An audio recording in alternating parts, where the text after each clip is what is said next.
Hello and welcome back to Xpwaste, where without the diary, Chompies would live a happy and fulfilling life. Hi, I'm Michael.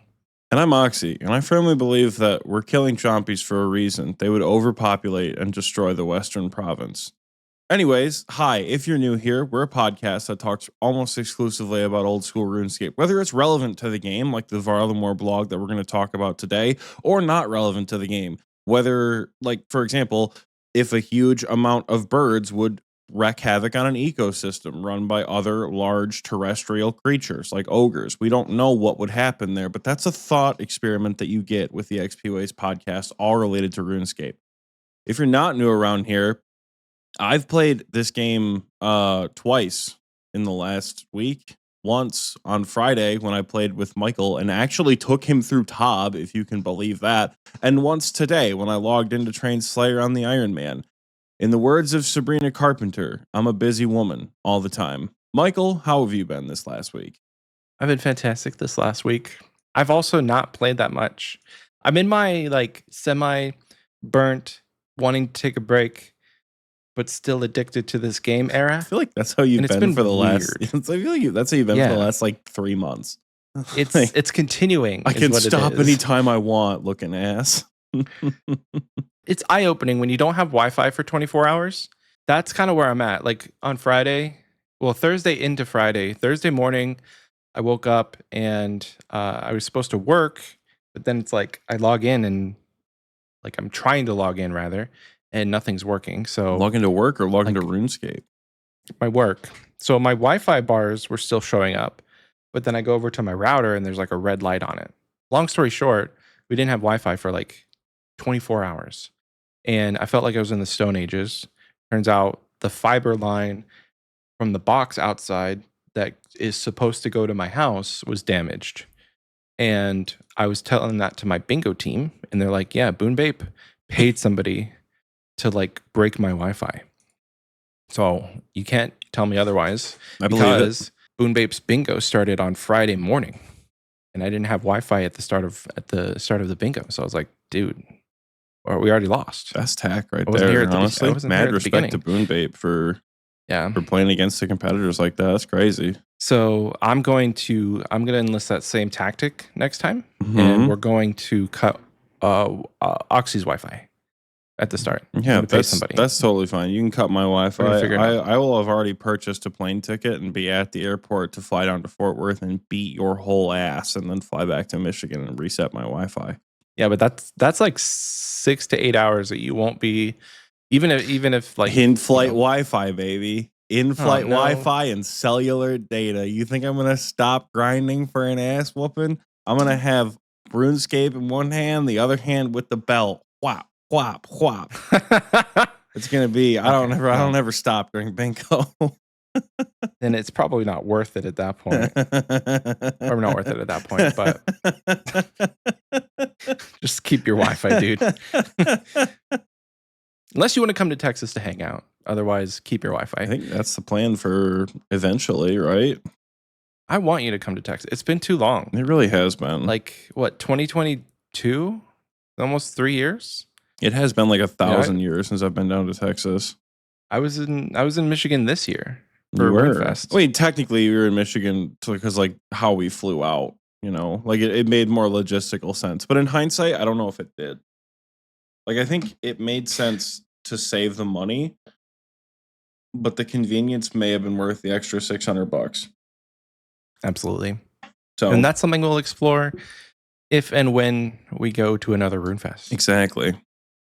Though this time, ideally, we go as creators. So, Jagex will just be great. I was talking to Hannah about that, and we're like, well, if we send them the episode that blew up, the one that got 55,000 streams, maybe they'll finally recognize us as creators.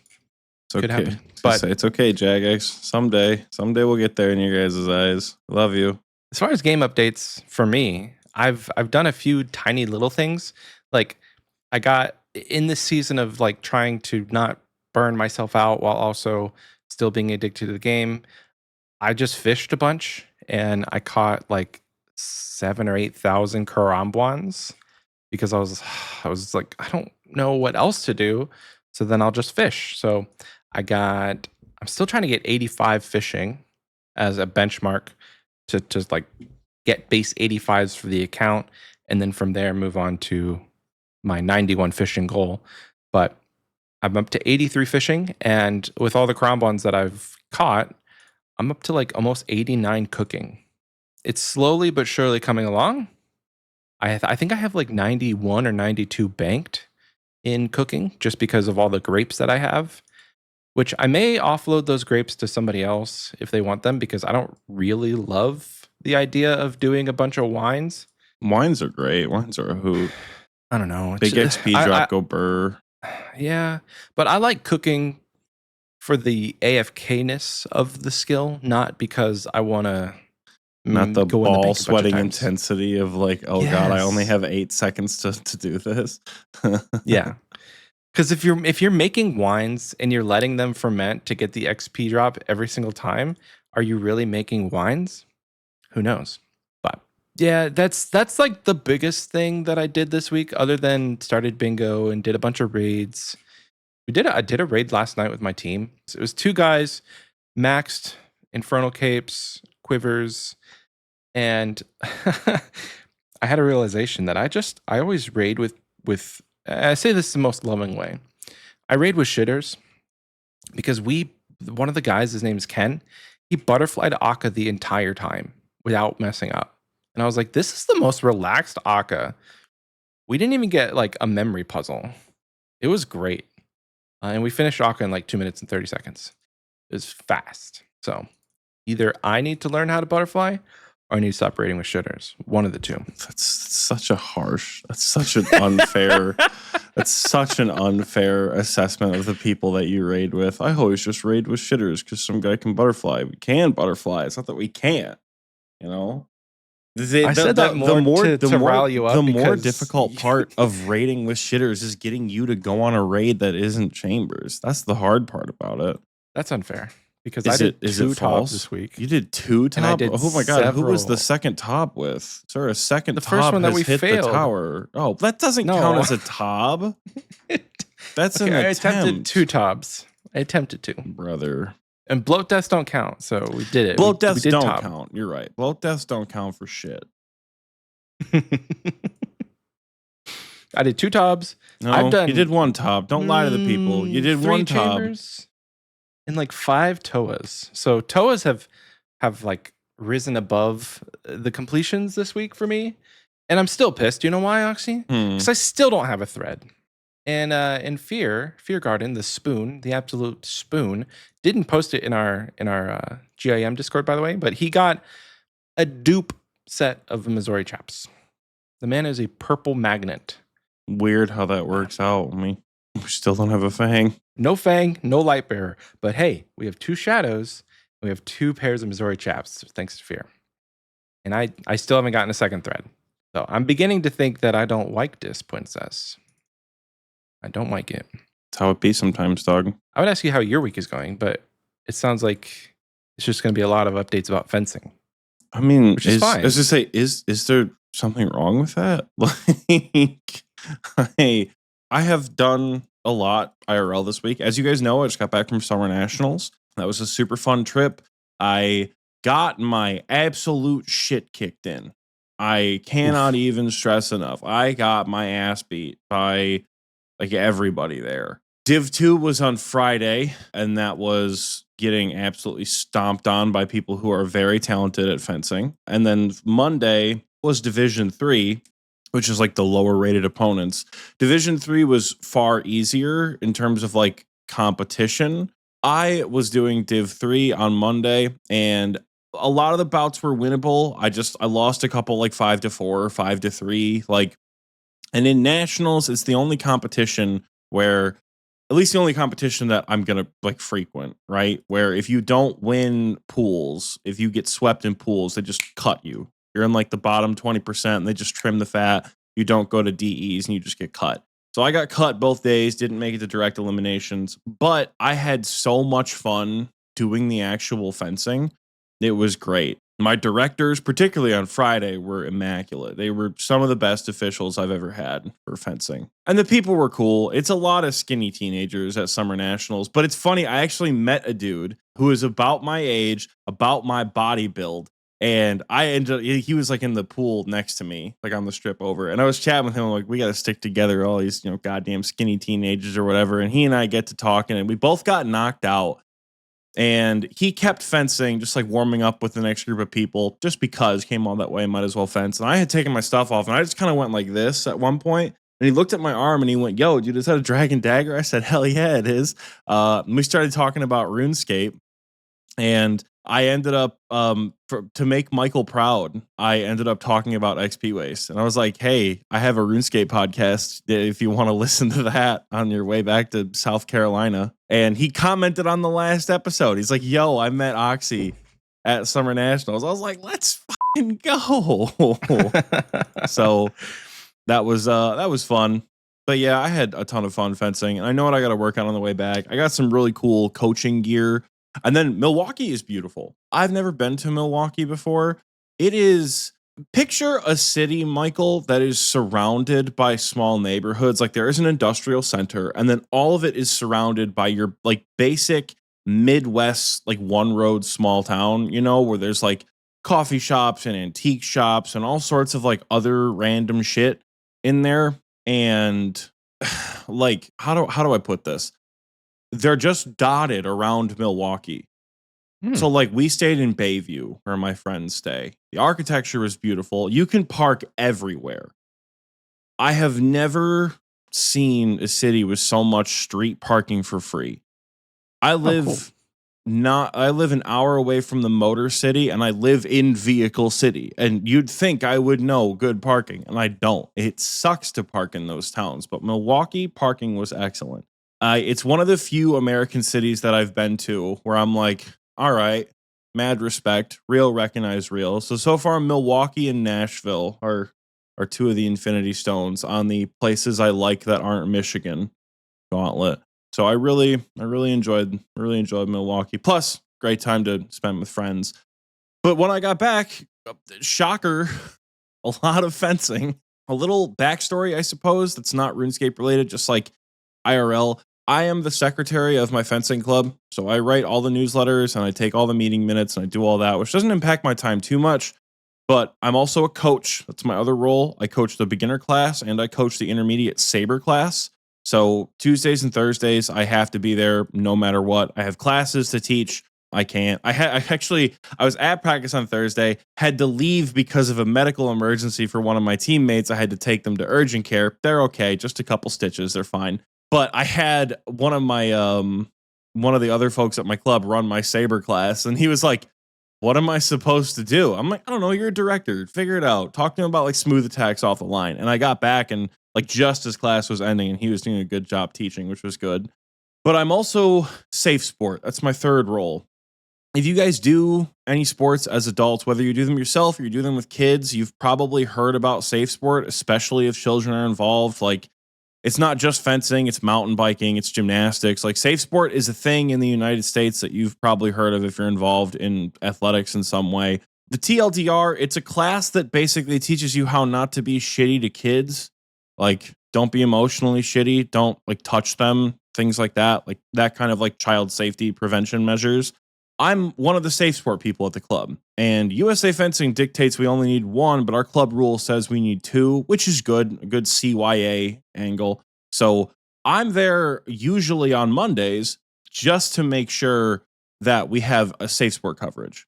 So we're only open Mondays, Tuesdays, Thursdays, and I kind of have to be there all 3 days. Additionally, I've personality hired too close to the sun and got keys to the building. So I ended up like, I like open the club on Tuesdays. I get there early and I lock that bitch up every day I'm there.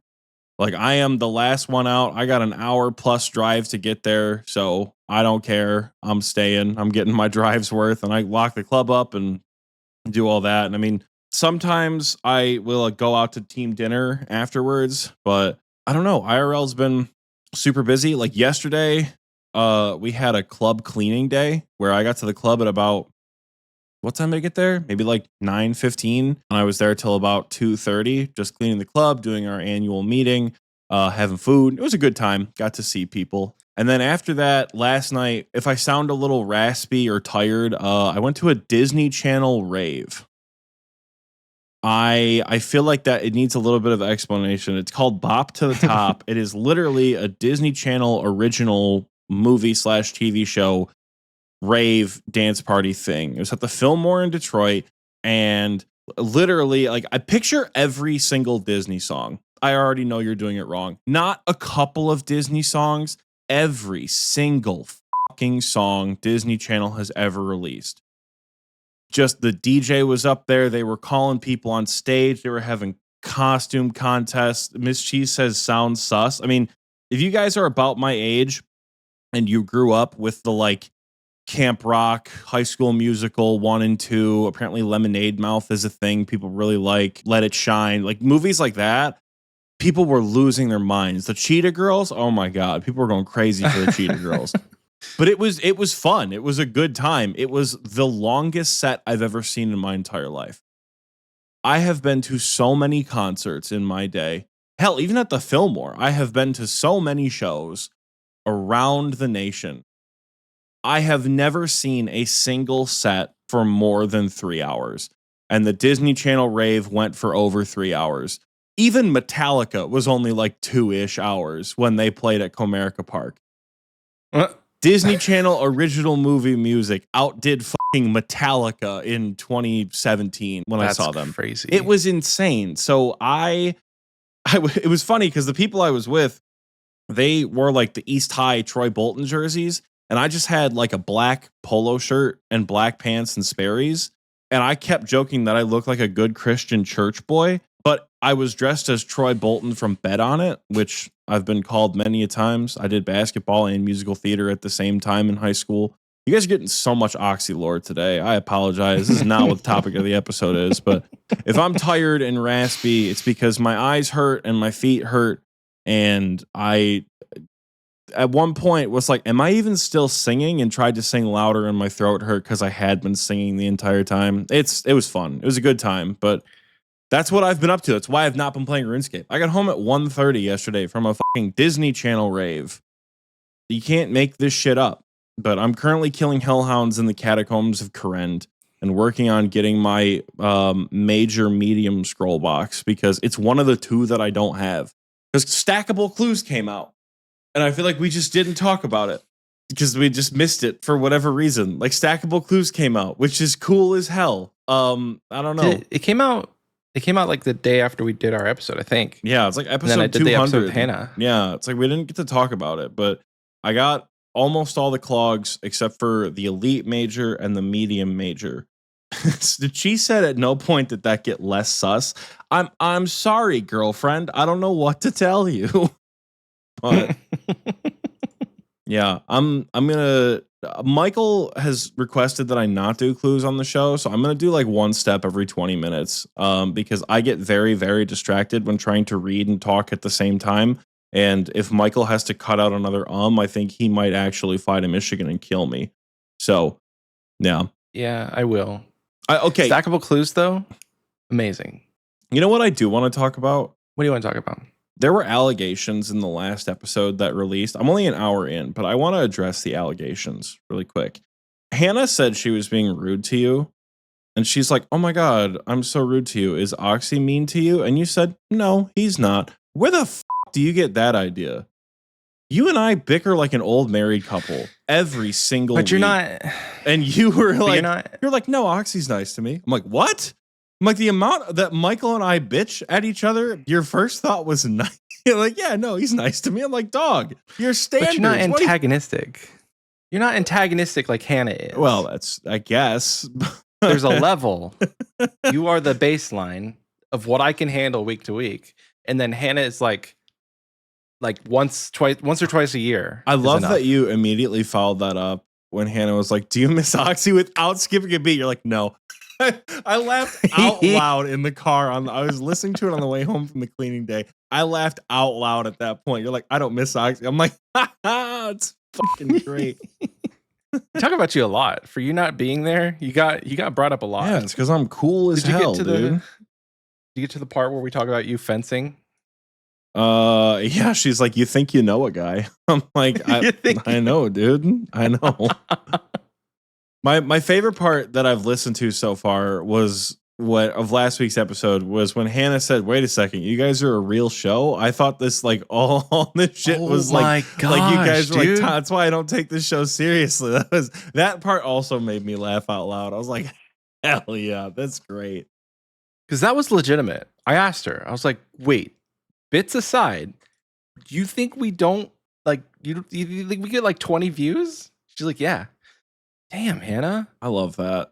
We talked about this. That made me smile a lot. That was so funny, dude. Hopefully she takes it more seriously moving on. I hope she takes it less seriously. Oh, yeah, moving forward. Probably. I think now that she knows we have an audience, I think she shouldn't take it seriously at all. It's way funnier that way. Otis asked Michael, where do I fall on that scale? If Oxy's baseline, Hannah's up here with like, I can handle her once or twice a year. He said, hopefully playful banter and not antagonistic. Otis, I think you're right in between Oxy and Hannah, like right in the middle. If you and I had a podcast, it would be like with if me and Otis did a podcast. Oxy, I can handle week to week. Yeah, with the occasional mental health day.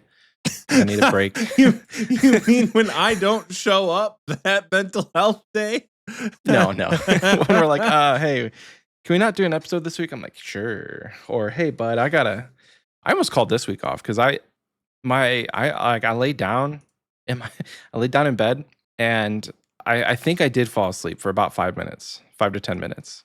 That's crazy because you texted me at 9 a.m. your time in all caps. GM, brother, wake up, GM. I'm like, oh my God, what the hell? Yeah, I had to manifest it, dude. I was not ready. I didn't have a single drink at this event because literally Aperol Spritz, which tastes like ass, by the way. Sorry to all the European white girls. Aperol Spritzes were $24 at the Fillmore. So I did not drink a drop last night.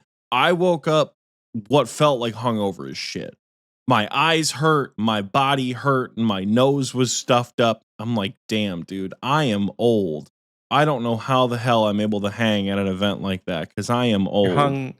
You're hungover on the vibes, bro. Yeah, clearly hungover on the vibes. Gee, I couldn't even pregame. She said the pregame. Yeah. I was the driver. I couldn't pregame. Not that like, don't get me wrong. You know you're old when you're the driver. When somebody's like father is going. That dude, kind of. Like it wasn't quite the level of like dad, but it definitely like, because the people I went with all look substantially younger than me.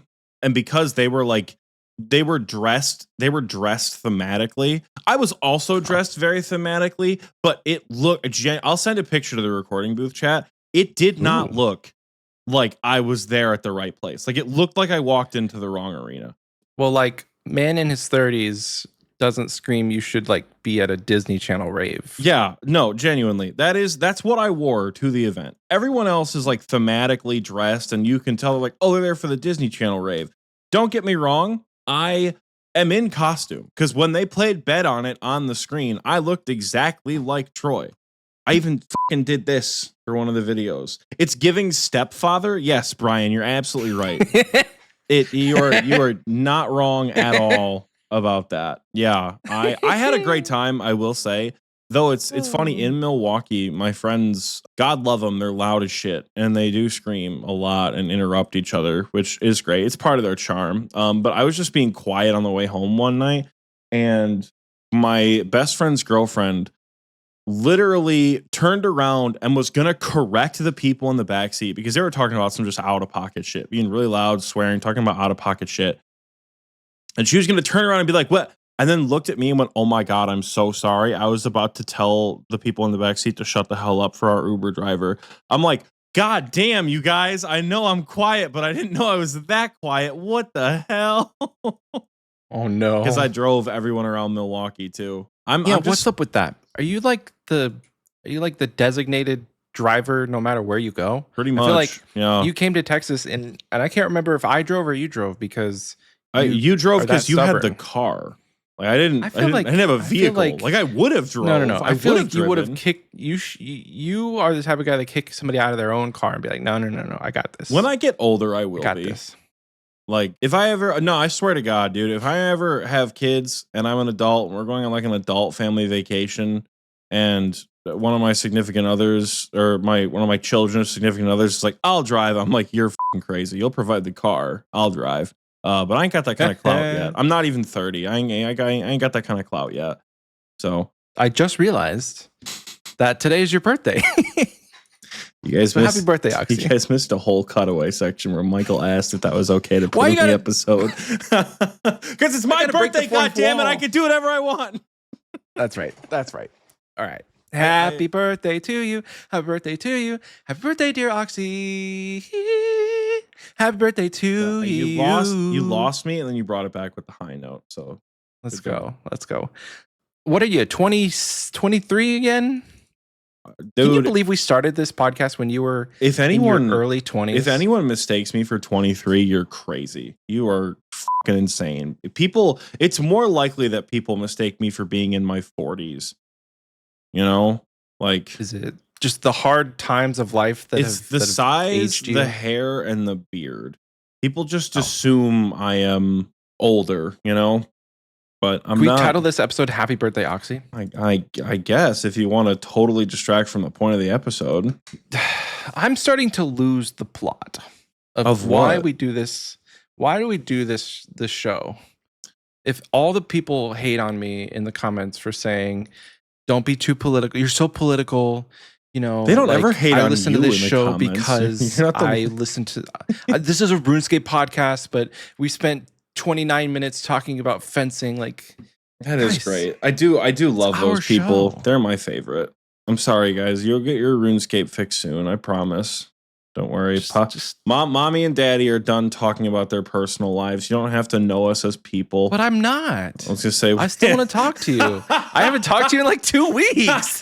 Dude, I messaged the group when I came back from Milwaukee. I messaged our little like moderator Discord, and I was like, I feel like I've risen from the dead. And they're like, holy shit, who's this guy? How do you get access to this Discord? Hi, I'm Michael. I'm Tiki. Nice to meet you. You guys, dude. It's been going for so long. I logged back in and like forgot stackable clues were a thing. I felt like I was playing a different video game for a while. It really threw me off. Oh, yeah. Like you got like 16 notifications. Collection log.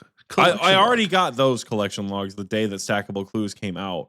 But like I hadn't done clues. I hadn't like spent 5 mil on eclectics and like done clues since the update. So, you know. I know. So I had 2 points that we kind of breezed over that I was going to mention. But first point, call back to when you're talking about your hour-long drive.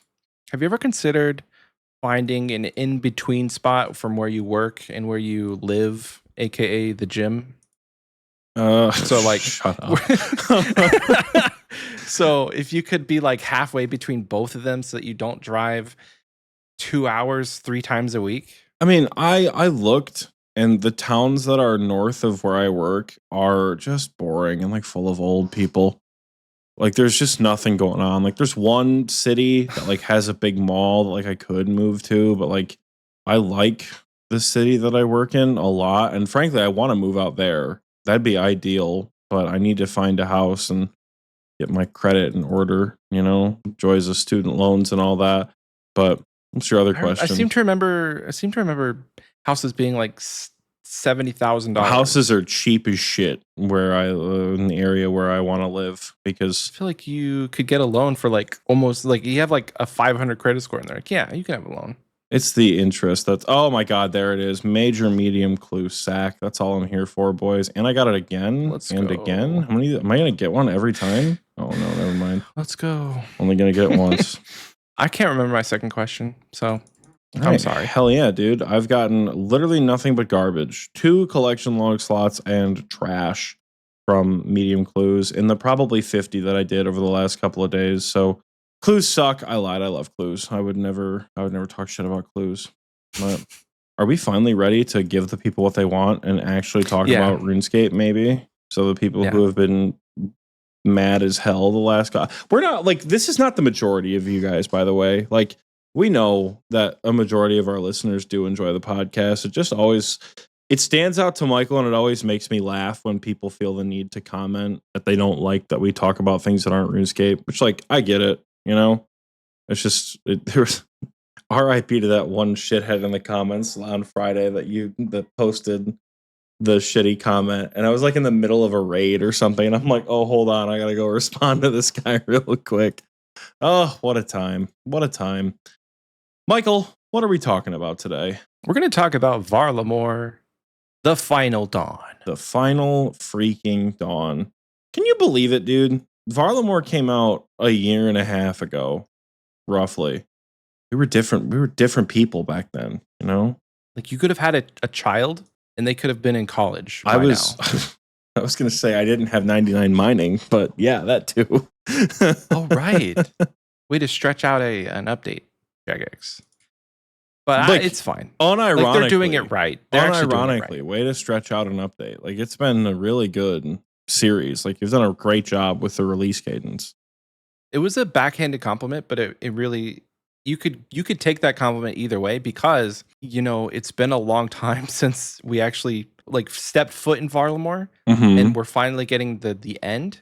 So while it has been a long time, it also, to your point, has been a fantastic series of releases, because I feel like I would rather have it this way than getting everything dumped on us at once and then retroactive changes to fix stuff. So it's tough in the moment, but hindsight's 2020. Yeah. I mean, I will say, when this episode comes out, we are still just under a week away from Varlamore. So Varlamore is not out yet. Michael and I decided that if we talk about Varlamore next week, we're going to be a day late, and we're going to do the thing where we hypothesize things, and then it's just totally different on day of release. So this is the content you guys are getting today. We're kind of like going over what's coming out and kind of hopefully getting a little hype for it, because it seems like there's a lot of neat stuff, There's a lot. I mean, we're getting a whole finish to the quest series, a whole new boss, getting a new skilling activity, some new Slayer dungeon, finally getting Giant Crab, which I think is probably what I'm the most excited for. Just for something new, you know what I mean? We don't have this type of boss. More on that later, though. And then a new Nagua. And everything's coming out on July 23rd, 2025, or 23rd July 2025, if you like to speak in that format. I don't have the correct blog pulled up, so why don't you start us off? Well, I guess the first and probably most important thing to talk about is the ending of the quest, which I'm very excited for. They have been doing a great job with the story. I feel like I don't want to create a new account, but like I feel like I want to review the story, because it's been a while since I've done the Varlamore quest lines. Like I did the first series of quests like the day Varlamore Part 1 came out on the main. Right, where you help the guy in Varrock, right? That's Children of the Sun or whatever quest that is. Like you do help that, and then the first Varlamore quest is when they like attack the temple and shit, and somebody dies, and the queen is like, "Hey, twins. Prince, stop doing shit." And then the second quest line, the prince is like, "Ooh, whoopsie! Actually, I'm in disguise. We're gonna go out and fuck them all up together." And you get to like get inducted into the weird like cult thing. Oh yes. And so that'll be this will be the finalization of all that. Sweet. I'm excited. I think it's gonna be a pretty interesting quest line, to say the least, or a pretty interesting finale to a quest. And I'm very interested to see, Michael, read my mind. What am I interested to see in this quest? Something to do with Kingdom Divided, surely. Yep. Who kills, spoiler alert, skip ahead 30 seconds. Who kills the king? Yep. I am excited to see if they follow up at all on AKD. I need to know. Which I don't think they will. But could you imagine if they do, though? It would be cool. Like, that would be cool. Absolutely. I've heard tell like a Kingdom Divided 2 or a Kingdom United will be coming out at some point. I mean, I would hope so. I don't know, man. I'm just picturing like, you know how cool it would be if we at least like saw the knife used to kill the king, and like it's just like the very Yeah. end of the quest is like, Yeah. wait a minute, and then boom, Dun dun like dun. end scene type deal. That'd be great. I'm very excited to see that. I feel like no matter what, I'm not going to be disappointed. I feel like it's really hard to Oh, surely disappoint. not. It's really hard to disappoint someone with these quests that they've been releasing. But I still think it's going to be a good finale. You know. Yeah. So just reading off the blog, it says the final installment of our Varlamore area expansion brings with it the final part of the accompanying quest series. The master tier finale is called the Final Dawn, and we'll see you explore the history of Varlamore and the fate of the mysterious old ones. So there's your wish. You're going to explore some more history. Oh yeah, and that's all we need, honestly. The mysterious new melee weapon passed the poll, which means we'll have a pretty cool reward from the quest, which for the quest, you need 66 thieving, 52 rune crafting, 52 fletching, and you will have needed to complete the Heart of Darkness and the Perilous Moons, which if you have not done the Perilous Moons at this point in 2025, what are you doing? Get on it. You just don't want to at that point, you know? You really, really are just missing something. And they're also suggesting a rather low combat level of 80. So for this to be our master tier quest, I'm not thinking it's going to be that combat heavy, which is kind of interesting. Mhm. And like the skill requirements are not that high either. 66 thieving, 52 rune crafting, and 52 fletching doesn't No, seem not that bad. crazy. Not bad at all. I mean, it's going to be again. It's not like a GM quest that's coming out. I'm pretty sure it's just like you figure. Does it say? Yeah, it's a master tier. Like other Yeah. master tier quests are like Dream Mentor and shit like that. Like it's really not. Dream Mentor is a little strange in like how intense that fight is, admittedly. But like for something like this quest, it seems pretty on point to not be difficult as hell to beat or anything like that. Yeah. Very cool I'm to excited. mention the new melee weapon, which they haven't, to my knowledge, they have not released anything other than like what it does, and that the fact that you get it from the quest. But it's going to be a special attack weapon that will cost 30% special attack energy, where it makes your next single attack use 50% increased accuracy and a monumental 50% extra damage if it hits. And that successful hit will also apply a burn effect, dealing 10 damage over 40 ticks. Is this that like weird in between Dragon Scimitar Abyssal Whip weapon? I think so. Yeah. So look out, Zombie Axe. You've got a new competitor here. It has it's 64 melee strength, so a 64 strength bonus. It has a pretty high slash too. So yeah, I would say something between the scimitar and the whip. So it's going to fall in like steadily into the mid game with it being an untradeable reward from this quest. If you can do like if you get Perilous Moons done, which is not a hard quest. Heart of Darkness was also not hard. You fight a Moxolotl on that one. I feel like if you're making a new RuneScape account in 2025, explore Varlamore, please. Oh yeah, With all these rewards, there's a really great spread of things to do for all accounts in Varlamore. Damn, I mean we have whips, but like it seems like a pretty bitchin' special attack. Oh yeah, you know? Like that seems like a really good special attack. Very good. With it only costing 30%, and it applies a burn effect. That's just free DPS if you don't have a special attack weapon. Mm-hmm. Because even if you do have a whip, let's say you're just doing AFK Slayer, or you're just trying to, you're doing crabs or something.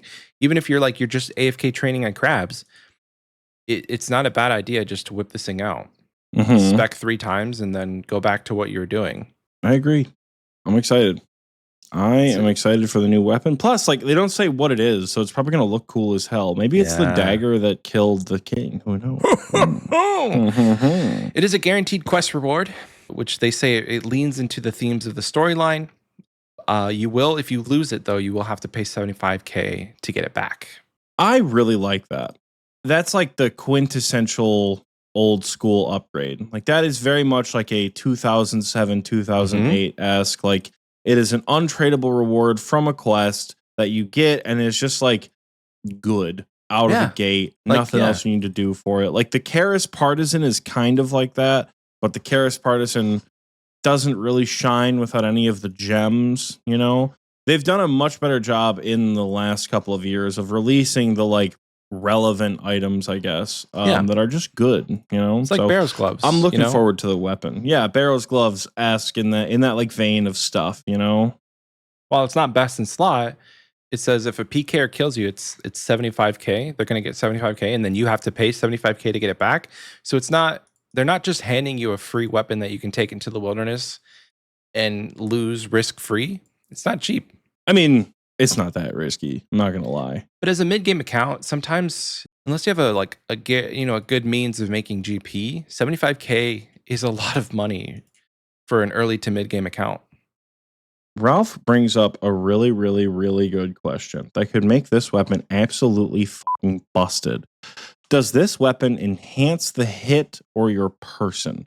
Meaning, do you get the 50% accuracy and 50% damage with just this new weapon? Or can you pop this spec and then switch to a blade or a rapier or a fang and get the same 50% accuracy, 50% damage boost? Like, I imagine it only means this weapon. I'd be shocked if they like let that slide, you know? Yeah. Like, because it also doesn't specify that it has to be melee. Like, could you imagine the absolute DPS machine you could be if you hit with this weapon, did the 8-way into a shadow and hit like a 130? Oh, Like okay. I think Okay. this has to be with this weapon. It says If it's your not, next they're single gonna attack. change it. Yeah, That's they're gonna change worded it. very weird. They're gonna change. They mean single attack to like not double hit weapons. So like scythe and like makabra wouldn't count. There's no way this applies to other weapons. This is too broken if this special attack applies to other weapons, because this is, I mean, shit, dude. This is your poor man's horn. Yeah. This is the poor man's soul flame horn. If it applies to everything, that's actually insane if it does. Which is also 3 times. nuts. Well, because Like, I'm thinking about you could pop this one for 30% and then still have enough to Warhammer. So you would have a 50% accuracy increase on a Warhammer hit too. Yeah, dude, it's like this into an Elder Maul or a BGS would go pretty hard. Especially like, dude, true. the BGS would be nuts. Yeah. 50% accuracy with damage. 50% increased damage, dude. You're hitting fucking hundreds with the BGS. That would be wild. This special attack cannot switch to other weapons. Like, let's read the special attack. Like, from the actual weapon layout here, perform a single attack that has 50% increased accuracy and deals 50% increased damage if it hits. If the hit is successful, the target is guaranteed to have a burn effect that applies to them, dealing an extra 10 damage over 24 seconds. Okay, I think I know how they are wording it when they say next single attack. It's kind of like with the whip spec, where if you click the bar, it has to work with the weapon. All right, I'm sorry, we got freaked out there. It's this weapon that's going to do it. It's going to roll the accuracy and damage before you switch weapons. So it's not the poor man's horn, thankfully. I got very concerned at that for a minute. Yeah. I was like, what the fuck is this thing going to do? We should be good. Should be good. Shouldn't have to worry about it. I was thinking like the Dragon Battle Axe spec, when you're holding the Dragon Battle Axe and you hit the spec bar, you do this like, and it charges you. It gives a strength bonus. Yeah, I think. So it's not going to do that, thankfully. It's applied to the weapon, I hope. If I'm wrong, y'all fumbled real hard, but I don't think I'm wrong. I think we're going to be fine. Oh, I am reading that. It says this new weapon should sit roughly on par with the Dragon Scimitar. Okay. Although the Scimitar will be favored in more situations because it has a higher strength bonus. So it's really not an in-between. It's a different route. If you didn't want to go the Monkey Madness route and go straight for a Dragon Scimitar, because they're both 60 attack weapons, you could Dragon Scimitar skip. But like they say here, the D-Sim has a higher strength bonus. I mean, you shouldn't be skipping. There's no de-skim skip. Like, Monkey Madness is too much of an essential quest for you to just be like, I don't think I'm going to do it. No, like this weapon is going to serve a really nice purpose in leagues. And I think it's going to make a good special attack weapon, probably like possibly over a DDS if it applies the burn. Who knows? Yeah. It's like that could be fun. Still looking forward to it. Ralph says it would be neat for more specs along those lines, and I agree. So is that essentially what the soul flame horn does?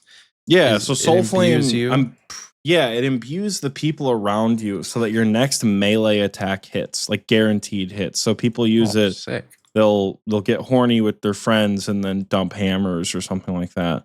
I've not used the soul flame horn. I don't own one. I don't think it's super expensive at the moment. It's only $4 mil, so it's not too bad. You should own one. Yeah, I could get one, I suppose. I don't. It's like the Ring of the Elements conversation all over again. Dude, that was so stupid the other night. Where I'm like, guys, Ring of the Elements like 20 mil, and they're like, Oxy, you're dumb. Ring of the Elements is 400K. I'm like, huh. Clearly, I've not done that in a while. So I should buy a Ring of the Elements for Clue Scrolls. And it's one law rune, and I think one whatever the element that you like. If you I don't care what it takes altar, I'm a main. I don't give a shit what it takes to charge it. I'll just pay for the charges. But like, it's yeah, you're right. But sometimes if a teleport item is cheap, then the offset is that it's expensive to cast it. But no, it's not. It's inexpensive both ways. W's across the board. I'm excited for the quest. Excited for the weapon. I don't think I'm personally going to get much use out of it on any account, but I'm excited nonetheless. No, you will. On the iron, it'll go hard on the iron as a special attack weapon. We can hope. The Doom. This is going to be an interesting fight. It is a pretty spooky boy, the Doom. The Doom is going to have some good rewards. It's one of those bosses where like this time I'm going to be there on day one and make all the money. And like, I know full well I'm not going to be able to try this bitch out until like Friday night when the prices have gone down. Like, I know for a fact it's going to take me forever to get to the Doom. And I'm really, really hoping it's a solo encounter, right? Yes. I'm hoping it doesn't make me throw my head against a wall. I'm excited for it though. Let's see, the Delve boss, totally different than what you fought before. Upon defeating the Doom, you'll choose between leaving with your loot or fighting an even tougher version in hopes of a bigger prize. The rewards increasingly lucrative, capping at level 8, though you can continue to delve as many times as you like, keeping a level 8 cap. If you die, the loot you've earned will be lost and you will leave empty-handed. Similar to the Colosseum, but again, more akin to the like Enrage bosses from RS3. Deeper delves increase your chances of a unique drop. Again, similar to Colosseum and Enrage bosses. Must make a delve to progress in a single run. Returning to the surface will reset you back to delve level 1. Makes total sense. Yeah, the Eye of Ayak is a new one-handed magic weapon. That's going to be... The Eye of Ayak, let's go to the other poll blog and look at what the Eye of Ayak is. Like the Doom of Macchiato poll rewards. Let me pull that page up real quick. The Eye of Ayak is the magic blowpipe, more or less, which is going to be fun. It's a one-handed 3-tick magic weapon, and you can charge it using demon tears, runes, or passively from the Delve boss encounter if it's in your inventory. Tradable when uncharged. That's pretty cool. Let me see. And the special attack is a slower hit with doubled accuracy and 30% higher max hit. It drains magic defense equal to the damage dealt. So this is going to be really good. It's like the magical BGS. This is going to be really good to like open a fight with, you know? This weapon's going to pair very well with the Shadow. Not that the Shadow matters in terms of like this is, I think this is an upgrade. Is it an upgrade to the Accursed Scepter? Because what does the Accursed Scepter drain? Because the special attack of the Accursed Scepter does something similar. It consumes 50% of the special attack. We've already had this discussion, I'm pretty sure. It reduces the target's magic and defense by 15%. It will only drain them to a maximum of 15%. So only 15% of the total. Our Cursed Scepter is going to be good for higher magic level bosses. Ayak is going to be good for lower magic level bosses. Literally the Dragon Warhammer and the BGS. Nice. I remember talking about this, but it was months ago because we had this same discussion. TLDR, Ayak is going to be sick. Avernic Treads, also kind of going to be cool. I know I kind of shat on him a little bit a while ago. That like I don't like the whole tribrid whatever, as long as they look cool, you know. As long as they They're look called cool, they're called Avernic treads. I think they're gonna look sick as hell. I would hope so. The Vernic Treads, and then the Confliction Gauntlets, which are the upgrade to the Tormented, which should be fun. Which also has a passive. I feel like we talked about this too. Do the Confliction Gauntlets only work with one-handed weapon, one-handed weapons or something like that? Yeah. Yeah, because then it would have been like a direct upgrade for the Shadow. By the way, Yeah. before we move on too quickly, the Eye of Ayak is going to cost 1 Chaos Rune and 2 Death Runes, or Demon Tears. I think you mentioned that, but the rune cost is a Chaos Rune and then 2 Death Runes. So you're saving your Soul Runes for your Shadow, but Death Runes did not Good. make out of this scotch-free. Keep them damn Chaos Runes flowing, baby. Put everything in Chaos Runes. Oh, man. Make everything charged with Chaos Runes, dude. Just keep it coming. Constantly get the Chaos Runes flowing. Did you confirm if the gauntlets are one-handed? Yep, so the benefit of the Confliction Gauntlets, when you miss a magic attack with the Confliction Gauntlets, your next magic attack rolls accuracy twice, like the Fang, applies only when using one-handed weapons, and applies to attacks using the same weapon or spell against the same enemy. So you can't miss an attack, roll a Shadow, and then get double accuracy, or switch to a Shadow and roll double accuracy. It has to be the same weapon. So, but I think this also applies to like manually casted spells, which would be nice for barrages, I think. Don't quote me on this. I am not 100% sure what is being changed here, because I am not reading this new Delve Boss Rewards poll from 28th of March in extreme detail, because you've already been over that. It's going to be good. The 3 items that it's dropping, I know like it had some heat for having the like Mage Infernal Cape not come from a wave-based minigame. They've settled on 3 good ones. I think so too. Yeah. The Confliction Gauntlets, the Eye of Ayak, and what was the third one? Vernic Treads. Vernic Treads. 3, Good stuff. I mean, decent upgrades to go for or buy. I'm thinking I've got the Iron Man brain going, but like 3 very decent things to save up for, which if you haven't put some money aside, definitely either try and make some money this week after you listen to this episode, or sell some stuff off, or just wait. Honestly, scratch that. Just wait. Don't buy things that did like the week of release, please. We've already proven that stuff will go down, and a Ring of Elements will not stay at 20 mil. So if you have if you have time to wait, just wait. Unless you're in the like the really like rich boy club of RuneScape, where it's not about the money, Spider-Man. It's about having the new shit as soon as it comes out. I get it. Respect where respect is due, I suppose. Sure. You have 8 bills sitting around. You're like, what is 500 mil for Avernic Treads? Exactly. You're just making other people. They're not gonna. There should not be 500 mil when they come out. They should not be 500 mil. I am holding on to a peg though. Remember a couple weeks ago when I got all my damn crystals? I have a peg and a primordial crystal sitting in my bank right now, and I'm not sure if that price is going to go up or down, so I'm just like keeping it until day of release and like kind of gambling with whether or not like it's 27 mil. I hope it doesn't go down. I imagine it's not going to. The peg, it doesn't matter. Like I can keep doing medium clues for a chance of ranger boots, and I'm pretty sure I already have 2 ranger boots on my collection log, so I am not due for any rangers on the main. I have 1 set of rangers. I have 5 boot rolls, 1 ranger. I'm not due to get more rangers. So, but who knows? You never know. Maybe something crazy could happen while I just do the next like 400 eclectics that I have in my bank, because I'm not gonna not do my clues, you guys. I got the major scroll box. I'm not gonna not do my clues. I love clues.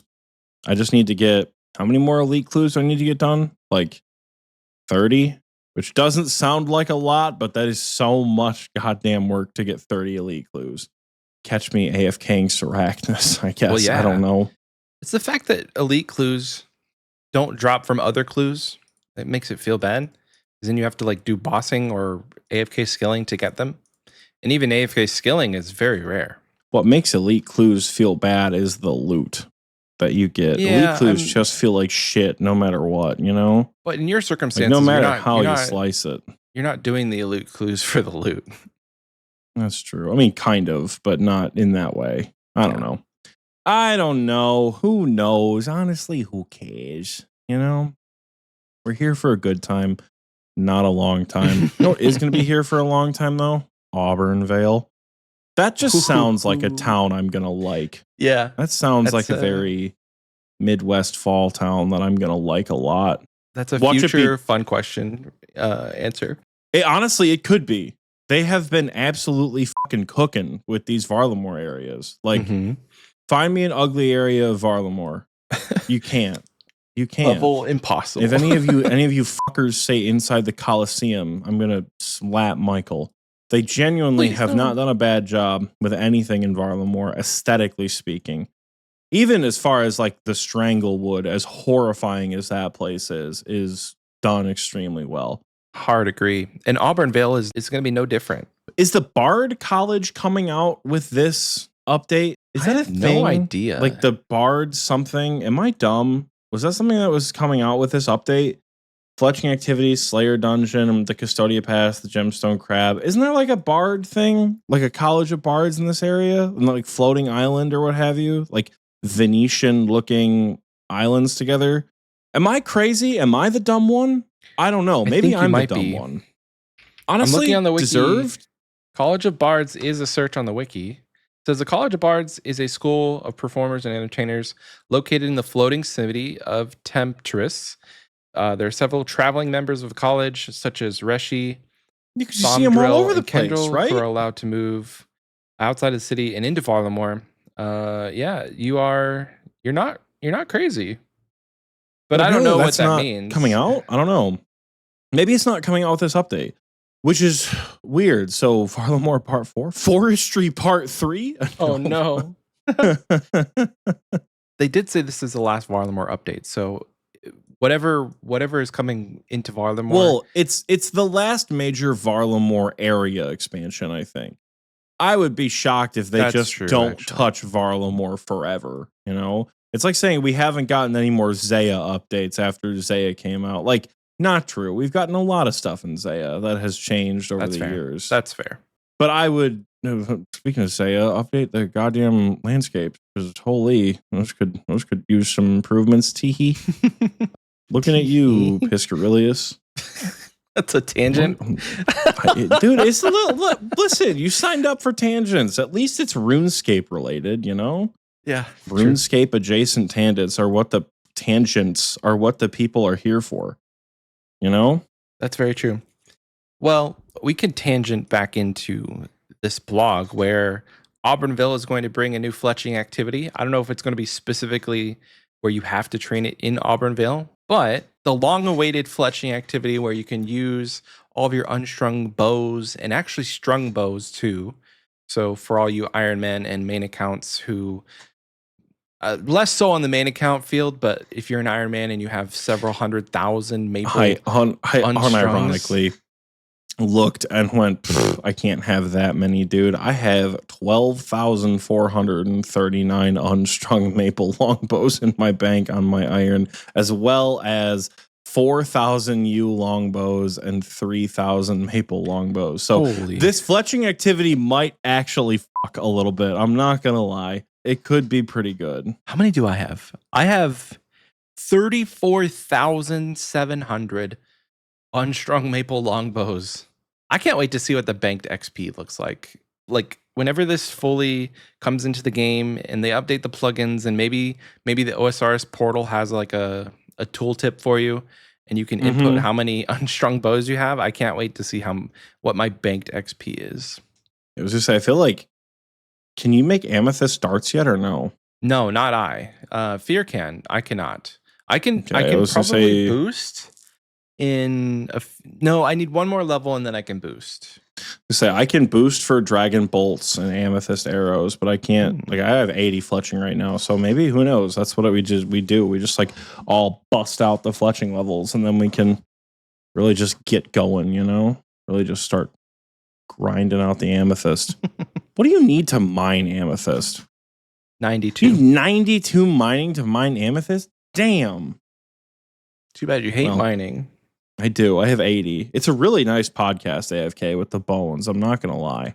True. But I have a black dragon task that I have been still just putting off. Like I haven't even gone yet. I've just been sitting at the bank talking to you. But fletching activity, I feel like I know next to nothing about the fletching activity. And I'm just going to do it. I don't care. Like that's the point I'm at with Varlamore. Like mastering mixology kind of pissed me off, but like, you know what? People really seem to like it. I don't know why, but people really seem to like it. Sure, I'm not going to yuck your yum, babe. I'm just going to go in with the Ents and figure out what the hell I'm supposed to do. I don't need a breakdown of the activity. We don't care. We're going. Well, funny you say that because they do have a breakdown if we wanted to get into it. It's a lot of reading. If you haven't read it yet, go to the blog. They give you the entire gameplay loop for this new fletching activity. And to answer Otis's question, he says, did they say it was using unstrung bows? Or is that just what everybody is assuming? Watch it, require logs. I'm fairly certain you can use logs, unstrung bows, and strung bows. They've advertised it like that. Mm-hmm. They have advertised it as that exact thing. You get the fletching knife, bowstring spool, which is actually kind of crazy. That would be, can you use that shit from your inventory? What the fuck? Oh man. The bowstring spool could be crazy. That could go real hard. Mm-hmm. The Greenman mask, aesthetic, love that. POH carvings, aesthetic, love that. I'm very keen to use this new knife because it will speed up any sort of fletching activity that you use a knife for by 1 tick. So that means it's a 20% chance to speed it up by 1 tick. Meaning on average, 1 in every 5 bows will be done in 2 ticks, or 1 in every 5 sets of arrow shafts. Insane. Because longbow fletching is a favorite method of mine for training. I really like it. Don't get me wrong. I spent an egregious amount of money when I maxed to do amethyst darts. Yeah. I'm not going to lie. That shit was expensive, but do you remember the photo I posted on Twitter of the fucking accessibility settings where I blew up the phone and I was just like tapping like this? Dude, getting like several million XP an hour was fun. I don't know if I would ever do that again. I will take the slow way for fletching because, dude, that was so much. That was so much fletching. And the fact that it's going to be even faster now, because I'm pretty sure the knife is wieldable, right? Like, yeah, but I don't know how that's going to work. Like, if you're just going to be able to click a log in your inventory and then say fletch, or if you have to use the log on the knife like normal. Well, they even say like having an automatic left click option on the fletching knife set to equip will make fletching from your inventory frustrating. No one wants to keep equipping your knife. So we'll set the primary option for the knife to use. You'll be able to interchange whether you select the log or the knife first to start fletching. When you want to equip it, you'll just need to right click it. Why can't we have a right click fletch option on all logs? We feel that using one item or another, like using a knife on a log, feels very old school, and we don't want to lose that iconic interaction. To consider making a change that would potentially affect such a core old school feel, we need a more thorough discussion on skilling interactions across the game as a whole. Unfortunately, we just don't have the scope to include the level of work in this project, which, okay, I respect that because you're right. Using an item on another item, people's first interaction with that the first one that comes to my mind is tinderbox on a log, right? It is very old school. So sure, keep the fletching knife in your inventory. Sucks that you can't use it from your equipment slot, I guess, but who cares? You know, like one extra log is not going to break the bank. Yeah. Literally or metaphorically, I guess. I'm trying to rack my brain for what uses an equipable knife would have besides combat. Obviously, fashion. Oh, I mean, fashion, yes. But I guess you could slash webs with it. The use cases for having it be equipable are less so than just keeping it in your inventory. So it's very interesting that it is equipable because whenever you have an equipable item, it generally adds a benefit. So like an equipable hammer, the Incomdo hammer, gives you 1 extra bar that you have in your inventory. The equipable saw with the equipable hammer gives you extra planks in your inventory. But like they didn't give us any added benefit of having that extra log, which to your point, I kind of agree. Who cares? It's quintessential old school, and who cares? Who cares? That's where I land with it. Who cares, Yeah. dude? Honestly, like The cool feel thing like is it's going to speed it up. yeah, I think that's where they're compensating for it too. Is like it's not that you're getting more XP per hour because they're speeding up the actions, whereas you get more XP per hour with something like the Incomdo Hammer by having that extra like item in your inventory. You know, when you can actually make like something that requires 4 bars or 2 bars, you can make an even number and just keep going without having that rando extra bar. Same thing with planks and construction. It makes sense for those equipable items, but for fletching, if they're reducing the tick speed, it should have the same effect in theory without needing to do anything like that. So I'm cool, I guess. Cool. I don't know. I don't fletch too much on the main. I'm very worried that I'm looking at these skilling rewards and being like, that'll be cool for the iron. That doesn't make me feel very comforted at all. But because again, 99 everything. Yeah, collection log. We do be clogging. You do be clogging. But like if you were not sitting at 2277, it would be a different conversation. So yeah. Like if you're a main account who wants to max or who wants to get diaries done, these upgrades will be very nice. You still have to engage with the skill in a sense that while you're not collecting your logs like you would on an iron, you're buying your logs from the GE and cutting them, or you're buying unstrung bows and stringing them. Those are your 2 options for like AFK fletching. I definitely think had I not been maxed, this is an activity that I would have put some effort into. Well, I'm just talking about the rewards. I'm talking about that's the what rewards. I'm saying. Like this is something I would have put effort in to get the knife to do fletching. Yeah. You know, like when I'm doing AFK fletching, this would have been an activity that I put the effort into for sure. But right now, it's just I don't know, dude. I don't. Yeah. I don't need it? Question mark. That's true. Okay. It just dawned on me that the knife is not tradable. So you can't just roll up to the GE, buy a fletching knife, continue with your escapades. You got to go and actually do this to get the reward. Damn. Okay.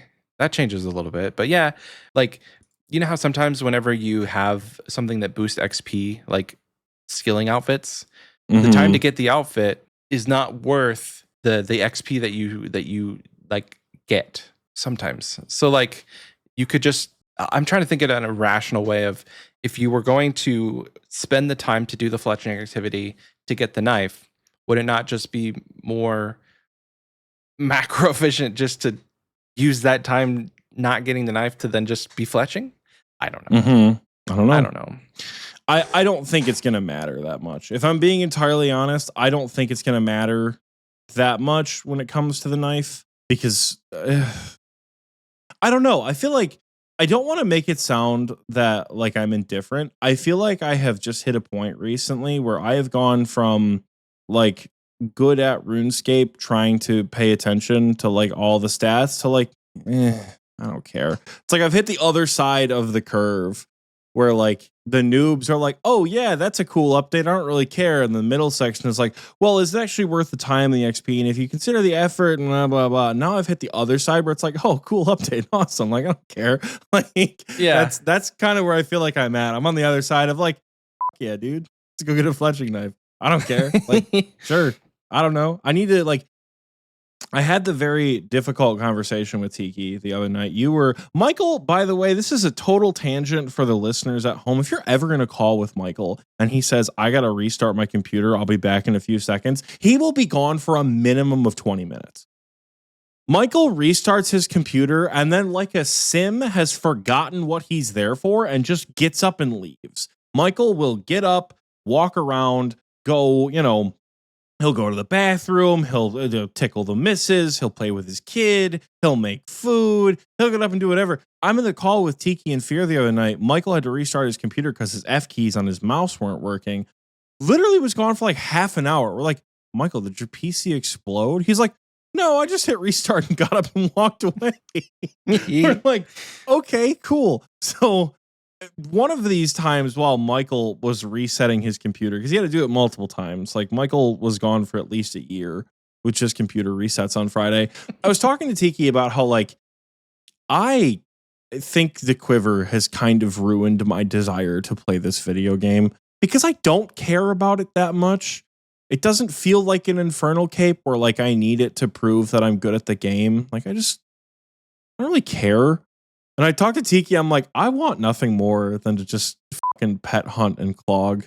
I want to clog so goddamn bad, you guys. Like I want to do like a Mima level grind for clue scrolls and like just like hunt dumbass collection logs. Like every time I open my collection log, the first thing that pops up and haunts me is the goddamn jar of chemicals that I still don't have. It's the only thing from Hydra that I don't have.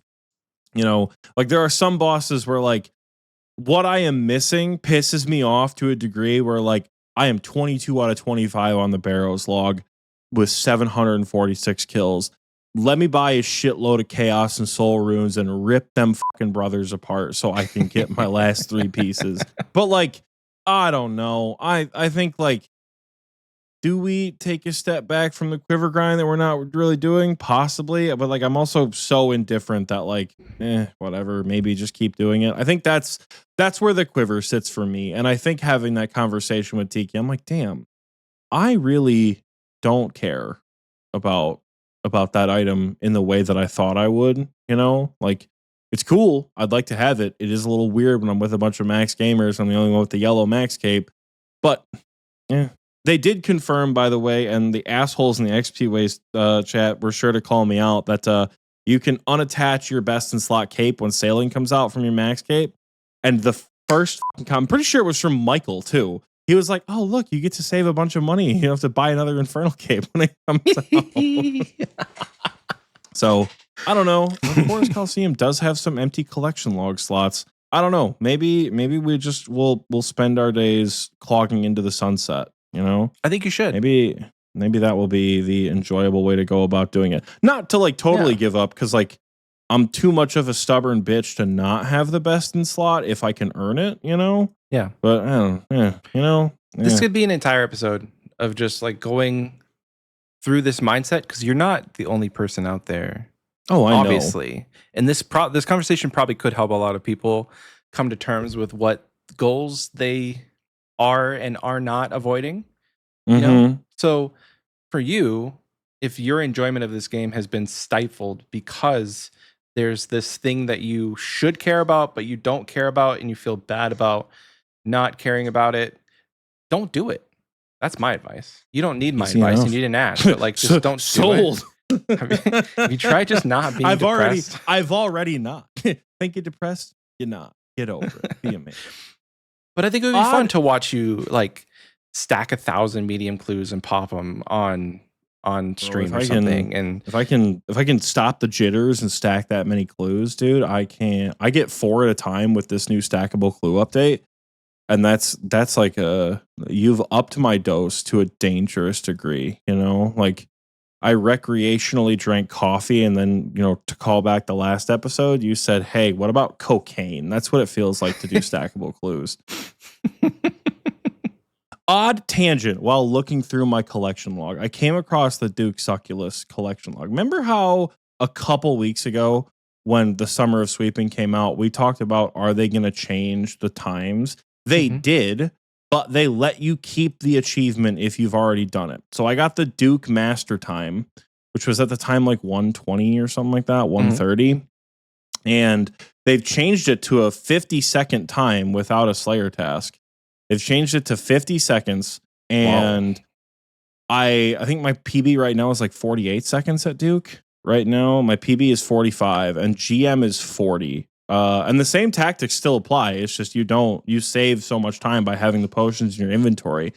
But all the sweaty stuff of like needing to do the vengeance, the spellbook swap, proccing venge at the right time, hitting the big claws, hitting the big BGS, like all of the GM time tax stuff still applies.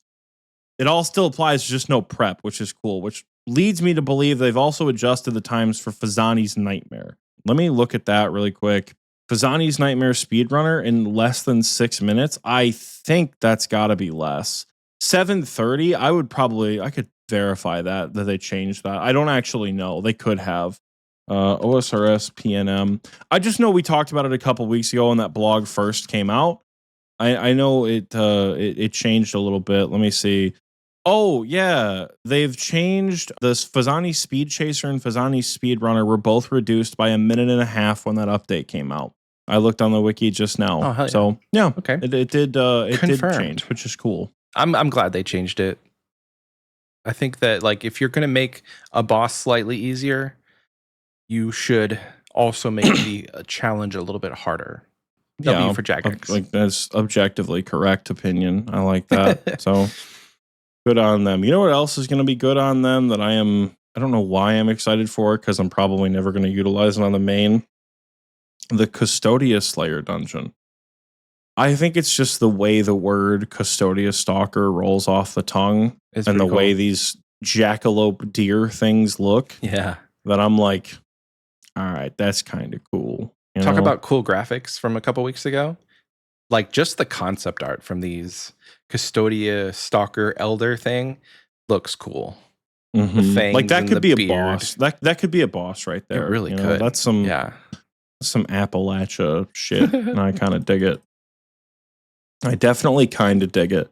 I'm excited. I don't even know what else is going to be in this dungeon. So going back to before we move on though, so the Antler Guard. Yeah, is kind of neat. It's going to be a rival to the Dragon Defender. Objectively worse, but yes. It's hybrid is what it is. It's a hybrid guard. With a prayer bonus. It's worse than the Dragon Defender. 5 prayer bonus. God damn, actually. Yeah. Hold on. What the hell? Yeah. Wow, that's crazy. The Avernic doesn't have any prayer bonus. The Twisted Buckler also doesn't have one. So it provides. God damn, the Twisted Buckler has a +10 range strength bonus. Holy shit! Yeah, so this will be a nice offhand. So if you're going to be doing like AFK Slayer, or you've got your if you're on the Vire Watch grind, you want a little bit more prayer, take the Antler Guard. This is a really hot mid game range upgrade. Like, yeah, it's fine for melee. Again, objectively worse, because what's the best way to kill something, Michael? Quickly. Kill it quickly. Higher strength bonus helps with that. Objectively worse than the Dragon Defender. But are there any offhands in the game that give strength bonus other than the Odium and the what's it called? The Buckler? The Odium gives a +4. It's a pain in the dick to obtain. What else? Am I like what else gives that kind of upgrade? Let's look up strength bonus. Yeah, like let's see, because it'd be like a shield slot offhand. So I bet the Dragonfire Ward gives it, and that genuinely might be it. Dragonfire Ward has +8. The Twisted Buckler has +10. The Odium Ward has +4, and the new Antler Guard's going to have +2. That's like the easiest obtainable range offhand ever. It's a fucking Slayer drop, dude. Like that is the easiest reward you could possibly think of. And that's cool because that's like what you just like take with you to Chambers on a low level account if you can't afford, whether you can't afford the Buckler or you're just an Iron Man who like has never done Chambers. Like this is an essential range swap for one-handed range weapons now for mid-level accounts. This is cool. Yeah. Well, like it's going to give you like even if you're not using range, if you're just trying to do AFK Slayer where you want to just maximize every prayer potion you get or every prayer point you have, instead of like you could sacrifice 1 strength bonus because the Dragon Defender is a +6. This is a +5. So you sacrifice 1 strength bonus to have that +5 prayer bonus. It's a good trade-off for them, in my opinion. It doesn't have any negative offensive bonuses, and the prayer is equal to a book. TLDR, just get the Antler Stalker. The Antler, whatever it's called, the Antler Guard. It's good stuff. Mm-hmm. I think you need a minimum of 54 Slayer, so not too hard, not too bad. I bet the Elders are the only ones that drop the guard, or they drop it at a not shit rate. I mean, I did just say minimum of 54. That's unconfirmed. It could just be from the Elders because, let's see, the Juveniles. But it says the Antler Guard will keep you going until you get the Dragon Defender. So it doesn't really imply that it can't be dropped from the lower ones. But I would bet it's like like a wyvern visage thing where like the fossil island wyverns can drop it, but the big fucking ancient wyverns drop it at a much better rate. That'd be my guess. If I was a betting man, that's how they're gonna run this antler guard business. You know? Yeah. Okay, so I teased this at the beginning, but this is one of my favorite updates that's coming in Varlamore Part 3, the Gemstone Crab Boss. It's so funny if you look at the concept art, because they give you like a scale to just a regular person. This thing's huge. It's going to show up random places throughout the rainforest. You need a team to crack the shell, and MVPs will receive some gems on the way of reward. As a way of reward, and it's going to take. It's a group boss, but no longer are we going to be having to yell at people for stealing your crab spot when this guy is big, but he's not going to be that dangerous where you have to, waste your prayer. It's going to be an AFK boss, but you can do it as a group. So I'm very excited. I'm not at a spot on any account that I have currently where I'm going to be trying to AFK my combat stats, because at this point I'm like on the road to 99 Slayer on my iron, and along the way I just need a couple attack and defense levels. So I'm not in a spot where I'm AFKing any of my combats anymore, but I'm like, there probably will be a time where I AFK combats again in this game, and the gem boss crab is going to be great. Gem boss? Is that a new phrase? Gemstone crab boss. For reference, at 5x5 size, like they say, it's as big as like fucking Yama. Ooh. It's like Calphite Queen, General Gardor, Krill Tataroth, Yama awesome. size. It's gonna be a big fucking crab. Big boy. Are you excited about the new Nagwa? I feel like we're rounding out this vlog with all of the elements. Well, we have fire, ice, earth. Where's the water Nagwa? I mean, air would be the next ice one. Nagwa. What? I was just say what? The Earth Nagwa is going to have a new two-handed weapon, I suppose. Oh Tech yeah, paddle. The unique twin weapon will act as a stab equivalent to the sulfur blades in the Glacial Tumulti, completing the set. Yeah, which is cool. Tech paddle, according to the Google search I did before we started, are ceremonial obsidian knives. So it'll be fun how those look. Stab. Yeah. I think in terms of where both of our accounts are, these like two-handed baby weapons are not useful. Like, I have sulfur blades, and I think we have the Glacial Tumulties on the irons, and like I've never once equipped them for anything ever, because we have the Makahodls, which are great, but for early mid game, pick these up if you don't have them yet. They're a good two-handed weapon, and hits twice, which a lot of things in this game moving forward, even now, are benefiting from a double hit. So if you're trying to get into moons, or you're trying to get into Huey, so you don't have the money for the Makahodls, pick up a pair of sulfur blades, Earthbound Typiculty Tupos, or the Glacial Tumulti. Paddles. Why did they give the sulfur blades such an easy name? But then they're like, yeah, Glacial Tumulti and Earthbound Tech Paddle. Culturally significant. I know. All right. Otis just said, how long does the Moons quest take? And that implies that he's not done Perilous Moons. And I think that's where we need to go to break so I can beat Otis's ass on the off. Because what do you mean you haven't done Perilous Moons, Otis? Otis. He says, ha ha ha, kidding. But I don't think he is. So with that, we all need to bully Otis into his fire cape and Moons of Peril. If you haven't yet, at Otis in the Xpwaste chat, ask him how his fire cape is going. Ask him how his Moons of Peril Perilous Moons is going, yeah. And we're going to leave you off there for the break. Check out this commercial, and we'll be back after the break with more community-focused content.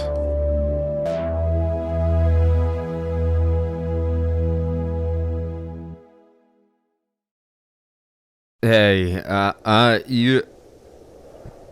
I'm the guy that sits I'm the guy that sits real far away. not a lot of people come around here, but my name is, don't worry about my name. We don't do names here. You come here, you give me what I want, I give you what you want, alright? And we don't ask questions. I have a lot of bones. You don't ask me where I got the bones from. I don't ask you what you need with the bones. And that's how this works, alright? We don't ask questions, alright? You come in, you give me money, I give you bones. Human bones, animal bones, dog bones, any sort of bone. But on the one proviso, you don't ask me where I got the bones, and I don't ask you what you need with the bones. Alright? You look me in the eye. Because if you don't accept that, we're gonna have a problem. You wanna know my name? You can call me Dan. I'm Dan the Bone Man. That's all you need to know. Alright? And then when we're done, you never met me. I never met you, alright? This never happened. I don't know who you are, alright?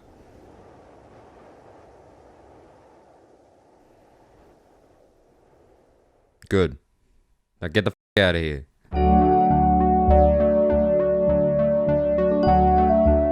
Welcome back from the Worm Zone. I hope you enjoyed that commercial break because I know that I sure did.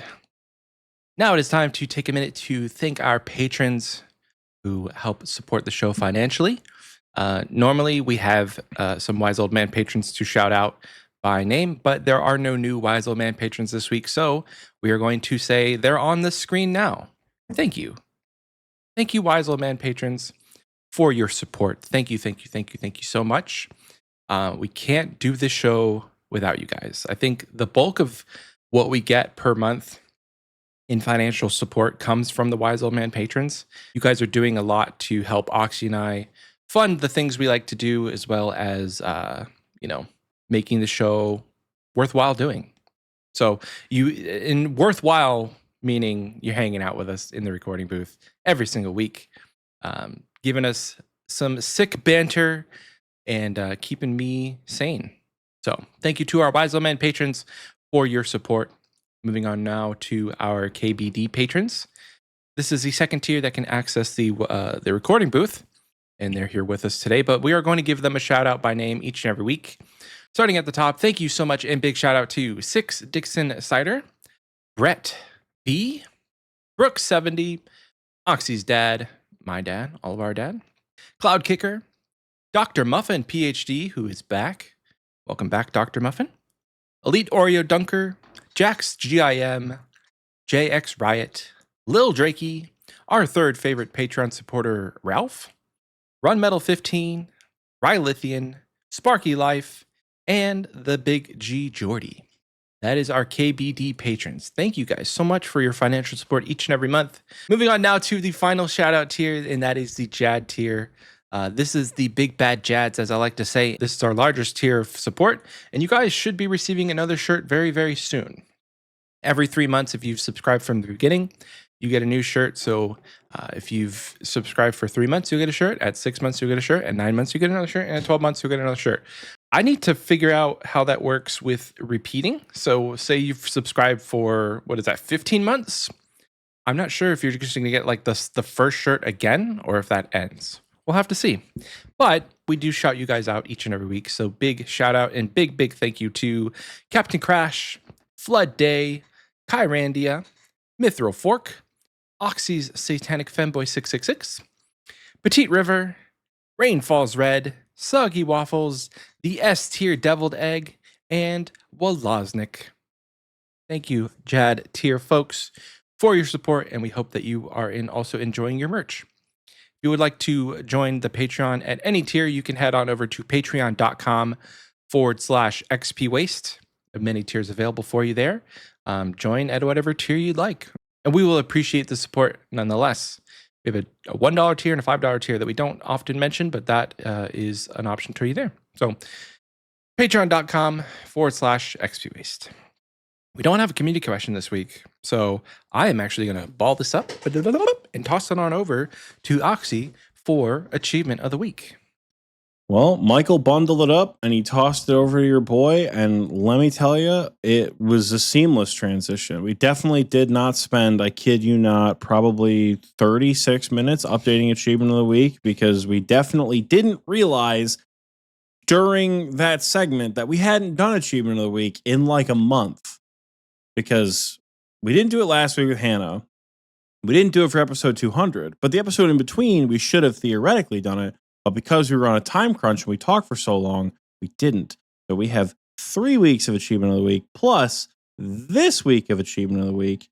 So we got a whole month of achievements. So if you guys have been like, damn, Oxy didn't shout me out, he hates me. I'm sorry. Here we are. It is a long one. It is going to be thick. Do you mean Michael? you read Would you like to talk at all? Yeah. I'll do some of it. How about you take the combat portion? Do you know where to find it? Yeah. I hope so. I got you. You can start us out. I'll find it. All right. I'm going to kick things off in the miscellaneous category because that is also surprisingly thick this week, which, is what I say to myself sometimes when I wake up in the morning and there's good lighting. You know what I'm saying? Surprisingly thick. Anyways, I'm so tired, you guys. I'm so tired. We have a couple quest capes to go over this week. Epic Hot Tub, Bend Over Please, Switch Shorty, Remac, R.I.P. the King, Lil Drakey, and the Big G Gabe all achieved their quest capes this week. This month, this era, however long it's been 1,000 years. And for that, I do sincerely apologize. But at some point between now and the last time we did Achievement of the Week, you guys did, in fact, achieve your quest cape. Hell yeah. Some of you, no new quests have come out. None of you have gotten it and then lost it, which would have been hysterical. Moving on now to our other miscellaneous achievements. Both Hutche and Elvish J got their music capes in this past eon. And Francine and Chef Boyardee both got their diary capes. I think we'll be hearing more from Francine here relatively soon for the double-double. I think Remac also has a double-double this week too, if I'm not mistaken. Moving on to our newest category of Achievement of the Week in the miscellaneous section here, the clogs. Voltoro has hit the Mithril clog tier with 900 collection log items, and Decoom has achieved 1,000 clogs, which is a fun metric to track. We have some 20-year capes which don't apply to our game but are pretty cool nonetheless. Siebert, August Roams, and Jack's GIM actually did achieve something because it's not relevant to old school. It's RS3. Jack's GIM, August Roams, and Siebert all achieved their 20-year capes in RS3. Y'all been playing this video game for a long goddamn time. So long. Finally, in the miscellaneous section, Weebs achieved 99 diploma. And I wrote this down because I assume he went back and got his GED, but I wrote it down so long ago, I don't remember. But 99 diploma for Weebs. Congratulations, King. School is done forever. Or unless you're going to college after that. I don't know. Either way, high school is done. You can move on. You can keep on stepping. Hella proud of you guys. I'm going to ball the ball even ballier, throw it over to Michael, and he's going to talk to you guys about combat because he's the combat aficionado on the show. That's me. Starting off in the combat section of the combat achievement section of the achievement of the week. I don't know what you, whatever you say, just left my brain. So it's not even, you don't even say that until you get to the CA part. You're not at the CA part. My goodness. Oh, Michael. Man. Damn it. Anyway, in the combat section of Achievement of the Week is starting out with Fire Capes. First Fire Capes with the double-double here. Francine got her Fire Cape. Grave Morn, Bone Man Dan, Zepsky, and Tiki Tank also all achieved their first Fire Cape. Congratulations, y'all. I hope to see Otis's name on Achievement of the Week next week after you guys all bully him and at him in the Xpwaste chat and ask him where his Fire Cape is at and how it is going. Because, King, you need it. No more procrastinating. Moving on, though, in the combat section of Achievement of the Week, Iron Burps defeated the Corrupted Gauntlet for the first time. C-Mac, Def Not Ruben, Walt Kidney, and Dickie Bird also killed the Corrupted Gauntlet for the first time. Def Not Ruben also killed the regular Gauntlet for the first time. And Leroy Jenkins defeated Zolra for the first time. congratulations, everyone. Corrupted Gauntlet is no joke. So whether you did that on an Iron Man, on a main, however you did it, congratulations. Huge ups. It's one of those bosses where even somebody in like the late game could potentially struggle with it just because of all the intricacies involved with the prep and the fight, the mechanics, all of that. So congratulations on killing the Gauntlet, and congratulations on killing Zulrah. Moving on to the combat achievement section of the Achievement of the Week. Combat achievements section of the combat portion of Achievement of the Week is, I'm pretty sure, how I used to say it, but That's it's also exactly been lost right. to me. It's No, lost to that's- time at this That's point. exactly right. So whatever Oxy just said is where we're going. We have some combat achievements here. Jack completed the hard CAs. Walt Kidney also completed the hard CAs. And a massive congratulations to Steingate for completing the Grand Master combat achievements.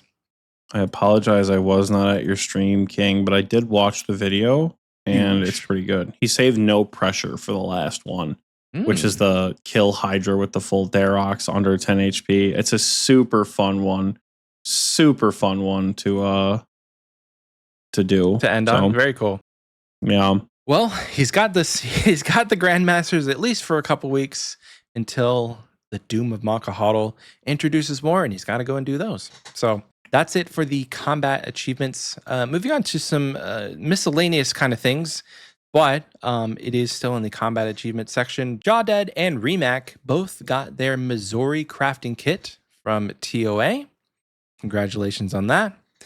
And main sequence, Sutulu, D4 Drake, and Thermo Strike all separately achieved their Fang kit.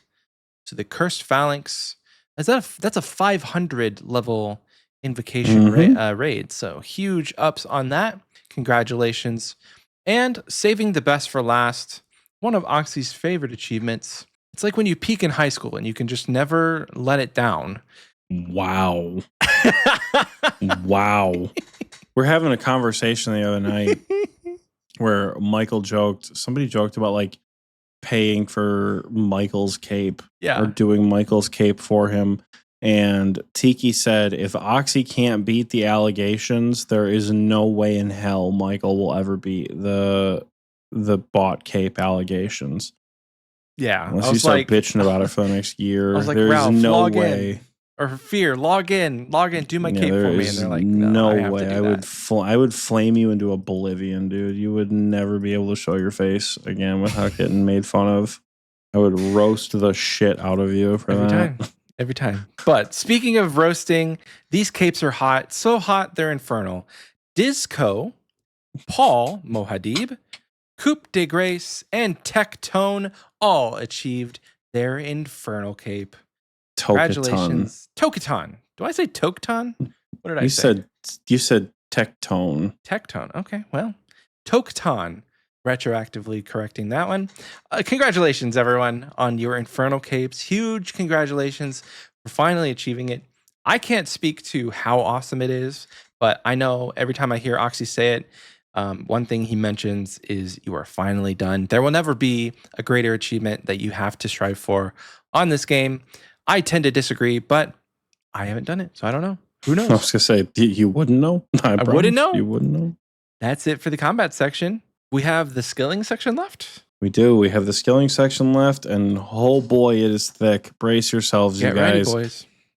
Just sit tight because we have so many. So shouting us out from about 8 months ago when we started this particular Achievement of the Week document, we are going to shout out the Gangly Goat for achieving 99 attack, Mithril Fork achieved 99 wood cutting, Buckets achieved 99 Slayer and 99 farming, Alkine achieved 99 prayer and 99 fletching, Zerniak achieved 99 wood cutting, Narad achieved 99 slayer, Catonium achieved 99 strength, Plasmatron achieved 99 construction, Peabods achieved 99 rune crafting, Mike Tendo achieved 99 farming, Splicer Fe achieved 99 herb lore, Seabert with the double achieved 99 fire making, Rock Arm Man achieved 99 herb lore and 99 smithing, Wallaby achieved 99 agility. Nicole achieved 99 woodcutting. Iron Panda achieved 99 herblore. Bend over please achieved 99 defense. Jaw Dead, aka Jaw Attack, aka Jaw Strong, aka Jaw Defensible, aka Jaw Rooney, achieved 99 attack,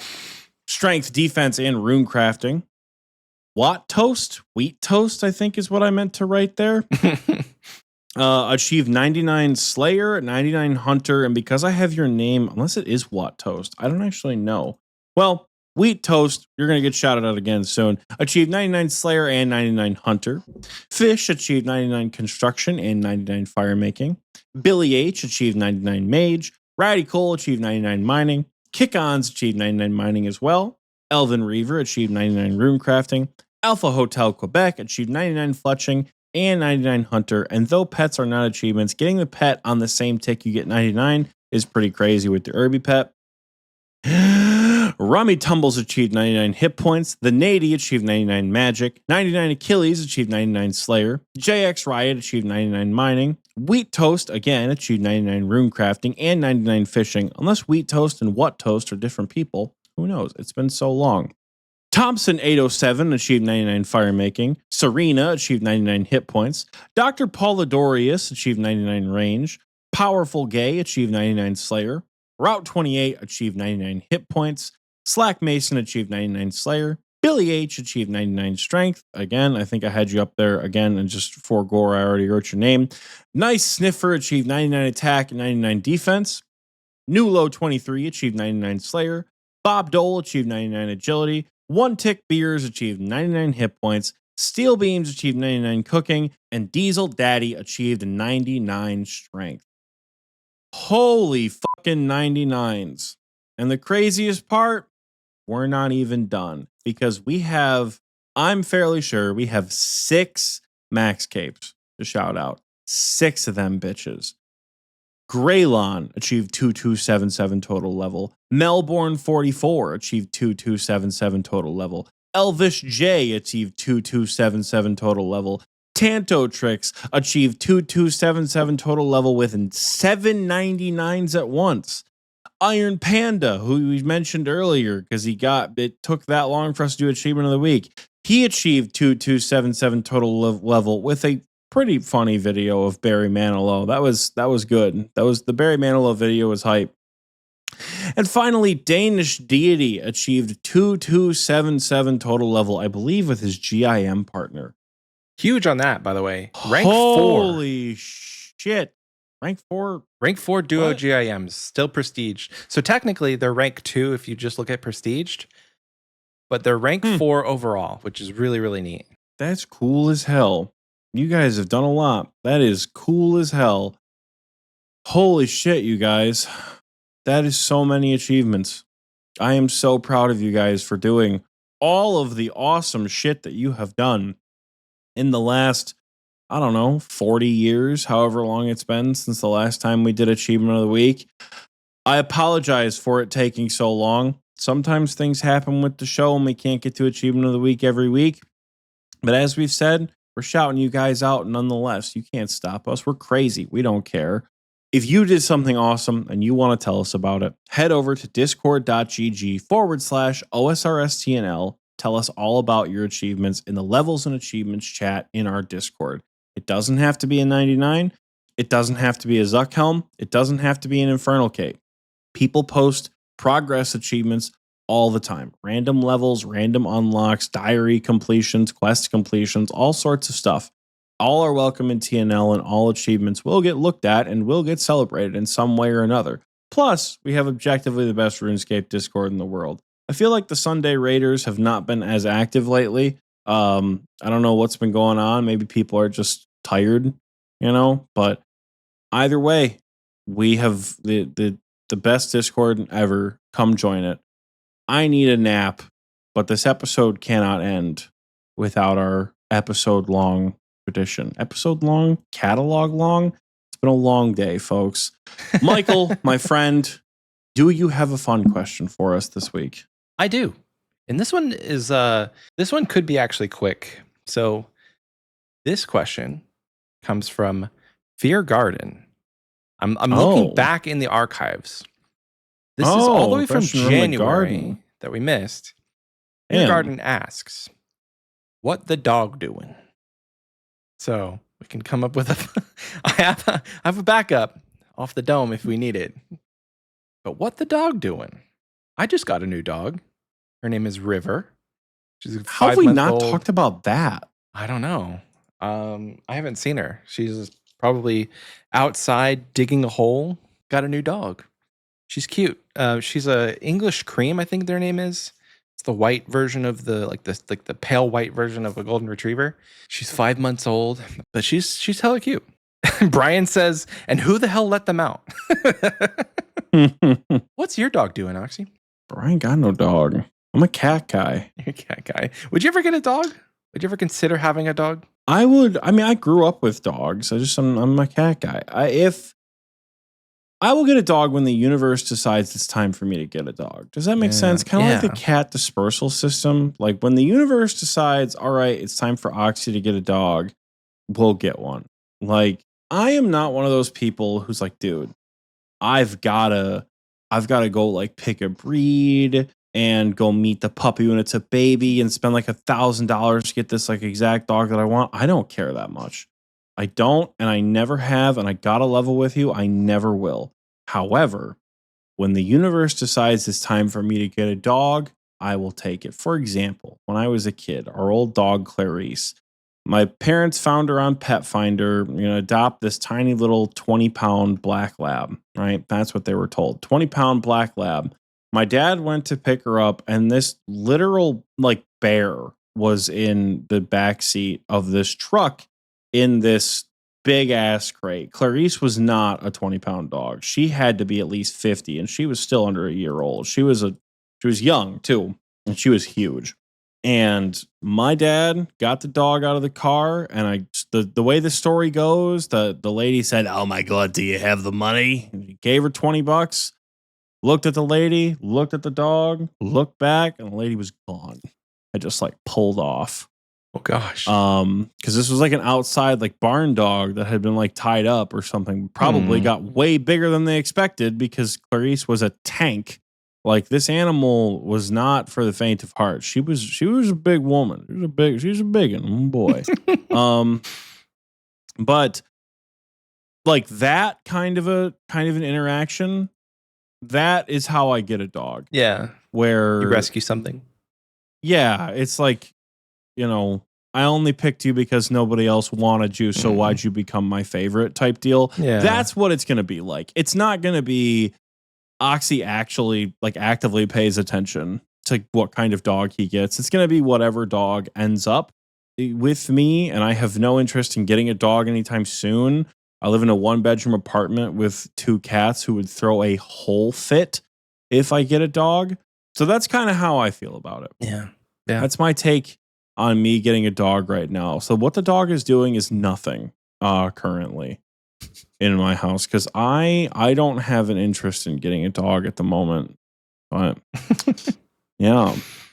We could tangent into another fun question because I have a one off the dome that I was like racking my brain to think about. What's the off the dome question? Off the dome. Okay. So I need you, and I have one in mind already, but I would like you to conceptualize an item that replaces a mechanic from a skill in the game. An example, and I have 2, so I'll use one as an example. This is a freebie, but a pair of boots that give you unlimited run energy as long as you're wearing them. That's a mechanic in the game that's replaced by an item. So does it have to be a skilling mechanic or going to be any mechanic? Ooh, if you want it to be any mechanic, big dog, you have at it. But the ones that I've thought of are a skilling. I mean, I have a non-skilling mechanic that comes to mind, but let me see if I can cook up a skilling mechanic. Give me what you have, and I'm going to see if I can cook up a good skilling mechanic one. Okay. So this is absolutely busted and broken, and I know it is.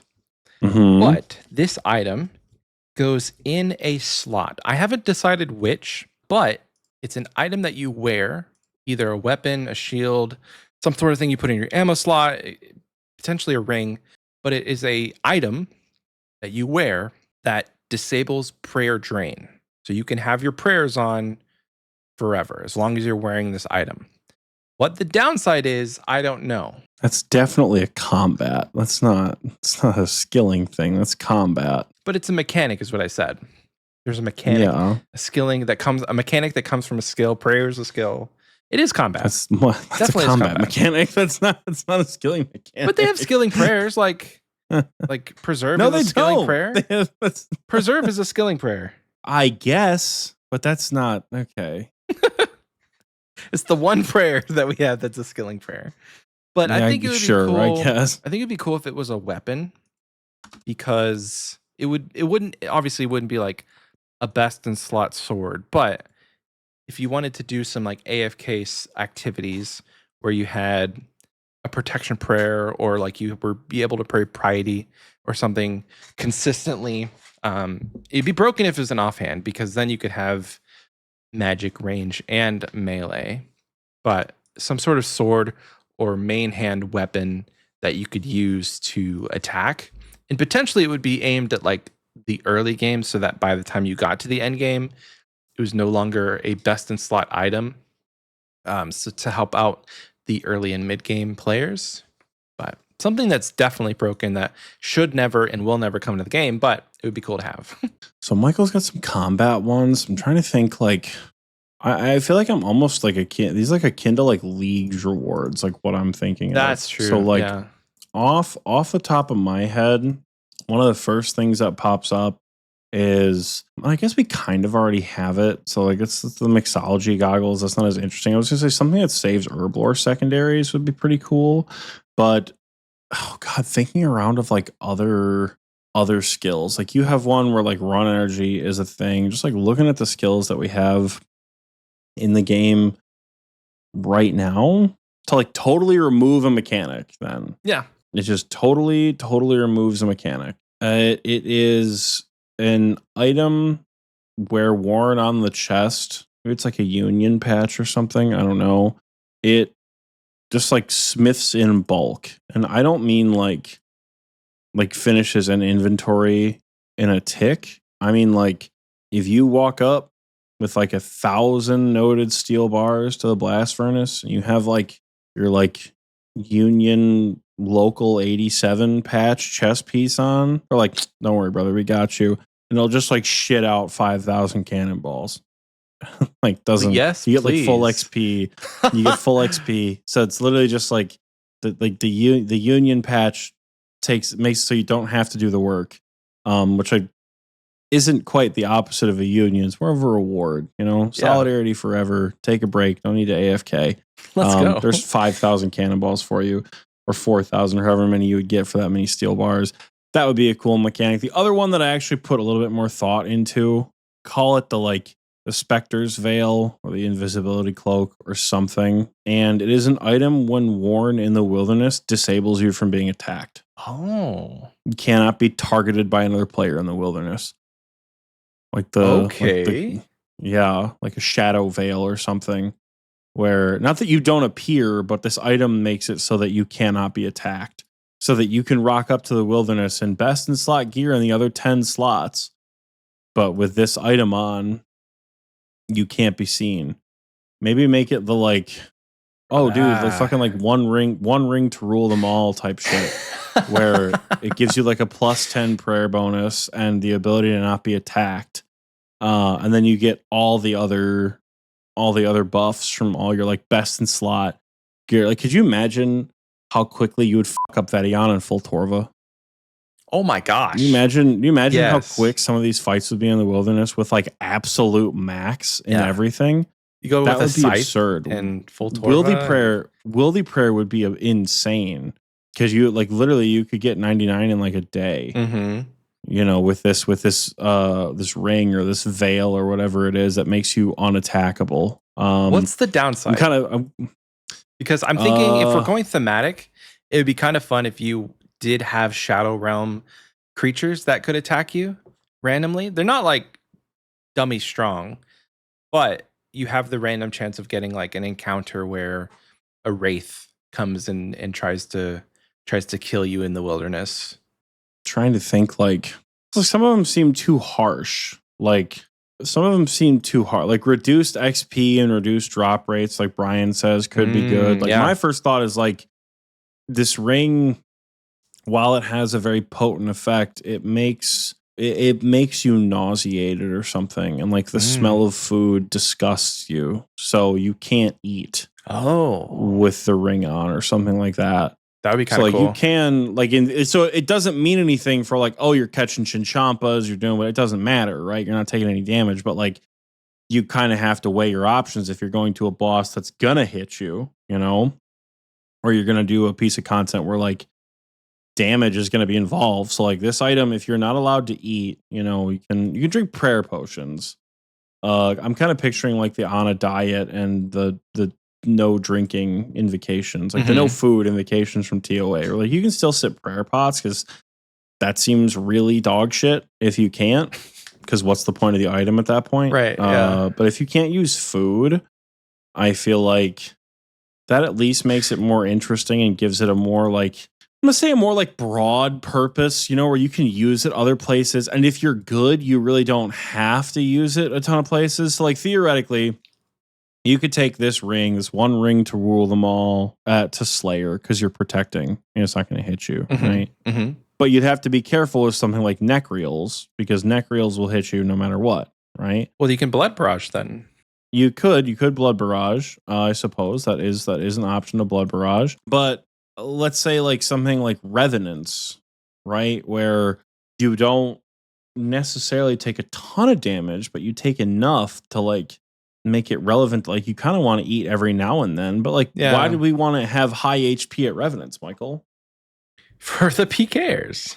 Yeah, so we don't get fucking insta-killed by someone who logs in with an AGS. So like, does it matter if you're taking chip damage if it heals you over time? And then like you got to think to yourself, is it worth it to use something like a Blood Fury at Venenatus? Because Venenatus will hit you.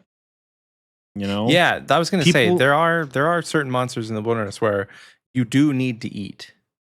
Yeah, like Chaos Elemental. You need to eat at that one. Like, I feel like all like the big three wieldy bosses, you kind of have to like weigh your options or have a shorter trip. You know?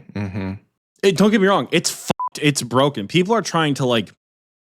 People in the XP in the recording booth chat right now are trying to justify how this could work to be put into the game. It can't. It's fucked. No, it's you broken. Can't. Yeah. The whole point is to remove the mechanic of getting PK'd.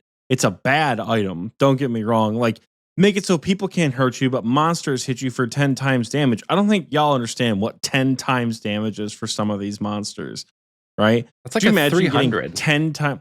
Do you getting 10 times damage from the fucking wave at Callisto? You get hit for 500 damage. You get hit for 500 damage, dude. Vedion's dogs bite you for 70s when they hit through prayer. Sheesh. Or some crazy shit like that. Like that's fun, but that doesn't even seem like it's unique, but it doesn't seem interesting that I would want to do it. Like at that point, I will take the risk of getting shit on by some sweaty PKer. You can tick eat the 10 times damage. I don't know, dude. Walking around like smaller monsters. I mean, even so, you walk around with smaller monsters like the little shitter Necreals at 10 times damage. That's still like a 50 that you're getting hit while like doing AFK Barrage Slayer. They can say you can't do potions. I feel like if you can't do any potions at all, that's just a really shitty way of like shortening a trip. Like that just doesn't feel fun. Yeah. Because like you need to either learn to prayer flick, which is so boring. Not boring necessarily, but like if you're trying to one tick flick while fighting Venenatus, like it's just, that's a lot, you know? I don't know. It seems like the ways people are, or like the ways that even we're trying to justify it, like not eat food, that doesn't even seem like that big of a fucking deal. Like this item does not belong in the game. Definitely does not belong in the game. Fun for the purposes of the question, but absolutely does not belong in the game. I was gonna round this out by saying like there should be no items that negate mechanics, but like I'm wearing the cooking gauntlets currently, so we have some. There's not a lot of examples of things that like outright negate mechanics, but the prayer one, the agility one, and then this one about getting PK'd, those are definitely all very OP and should never be in the game. But maybe in a league, we could talk about leagues. That's where all fun things happen. I think the difference with items that like remove mechanics, is there mechanics that are kind of meant to be removed? You know? True. Does that make any sense? Yeah, yeah. Like an item, like everyone's favorite item to talk to me about, the fucking quiver. There's a mechanic that if you have a bow and a crossbow, they can't shoot the exact same piece of ammunition. The quiver negates that mechanic by letting you hold 2 pieces of ammunition, right? Like if it's a mechanic that isn't broken and is kind of meant to be negated, right? Like cooking gauntlets, they don't guarantee cooking. They just lower the burn rate. Yeah, that's true. At certain levels, and they only work with certain kinds of fish, I'm pretty sure, at certain ranges. So, like, it's not like the end all be all. It doesn't work for everything in the game. It's just like stuff that is meant to be negated for quality of life, right? Yeah. Yeah. Michael and I are talking about shit that just straight up removes roadblocks. Right. Like, you know? Like I was thinking, if you who have... gives a shit about run? Let's just take it out of the game with these boots, you know? Everybody gets run energy. A fun honorable mention would be like you convert the Highwayman mask into an item that lets you pickpocket without stopping. Like it's auto pickpocket. That'd be a good one. Yeah, actually, auto pickpocket would be fun. But you can still fail. Pickpocket other players. I was gonna be like, God damn, dude. Actually, okay, hold on. Don't let's cook. No, just kidding. No, we're not gonna pickpocket other people. Because then you just go to the GE and you find the Chad wearing blood Torva trying to flip, and then all their money's gone. I think that's a good place to end off the episode. What do you think? I do too. It seems like a solid place to wrap it up. Well, thank you guys so much for listening. Once again, happy birthday to Oxy. He is finally 22. Taylor Swift feeling 22. So. It feels like one of those nights, you guys. It feels like one of those nights. Oh, man. But that's the end of the episode, folks. Thank you so much for listening. If you made it this far, we appreciate you so much. If you want to listen to more about, if you want to find us in other places, check out the description below, which we didn't actually... Did we ask a community question? We didn't ask. We asked a community question on like episode 200. What's your favorite Xpwaste? I answered that with Hannah. Oh, did you? Yeah, cool. I was yeah. just saying nobody. I don't know. I answered that with Hannah. What? So you okay. did. So you did your section in my absence, but not mine. How dare you, sir? I did. How dare you? Okay, this is not the right place for it. But the community question is going to be: tell me why you have your username. I asked that question when Oxy was doing Achievement of the Week to the recording booth. We got some amazingly great answers from everybody. So if you have a unique username that's not like your name and you don't want to dox yourself, tell me why in the comment section on Spotify and in the pinned comment of this YouTube video, what the backstory is with your RuneScape name or your username. Just, I want to know. So that's the community question. Now we can end the episode. Thank you, Fear Garden, for that fun question. What the dog doing? And thank you to me for that fun question. If you want to find out more about Xpwaste, you can check out the description below. We'll have all the things you could ever want. You can check out our merch store. You can check out our Patreon. What else is in there? Our socials.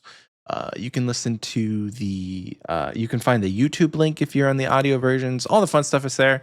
Every week, we try and like, I basically rack my brain for the most creative description possible to explain the episode, and no one ever mentions it. So if you want to make my heart happy this week, say I did a good job, because I just, I need that sometimes. But that's going to do it.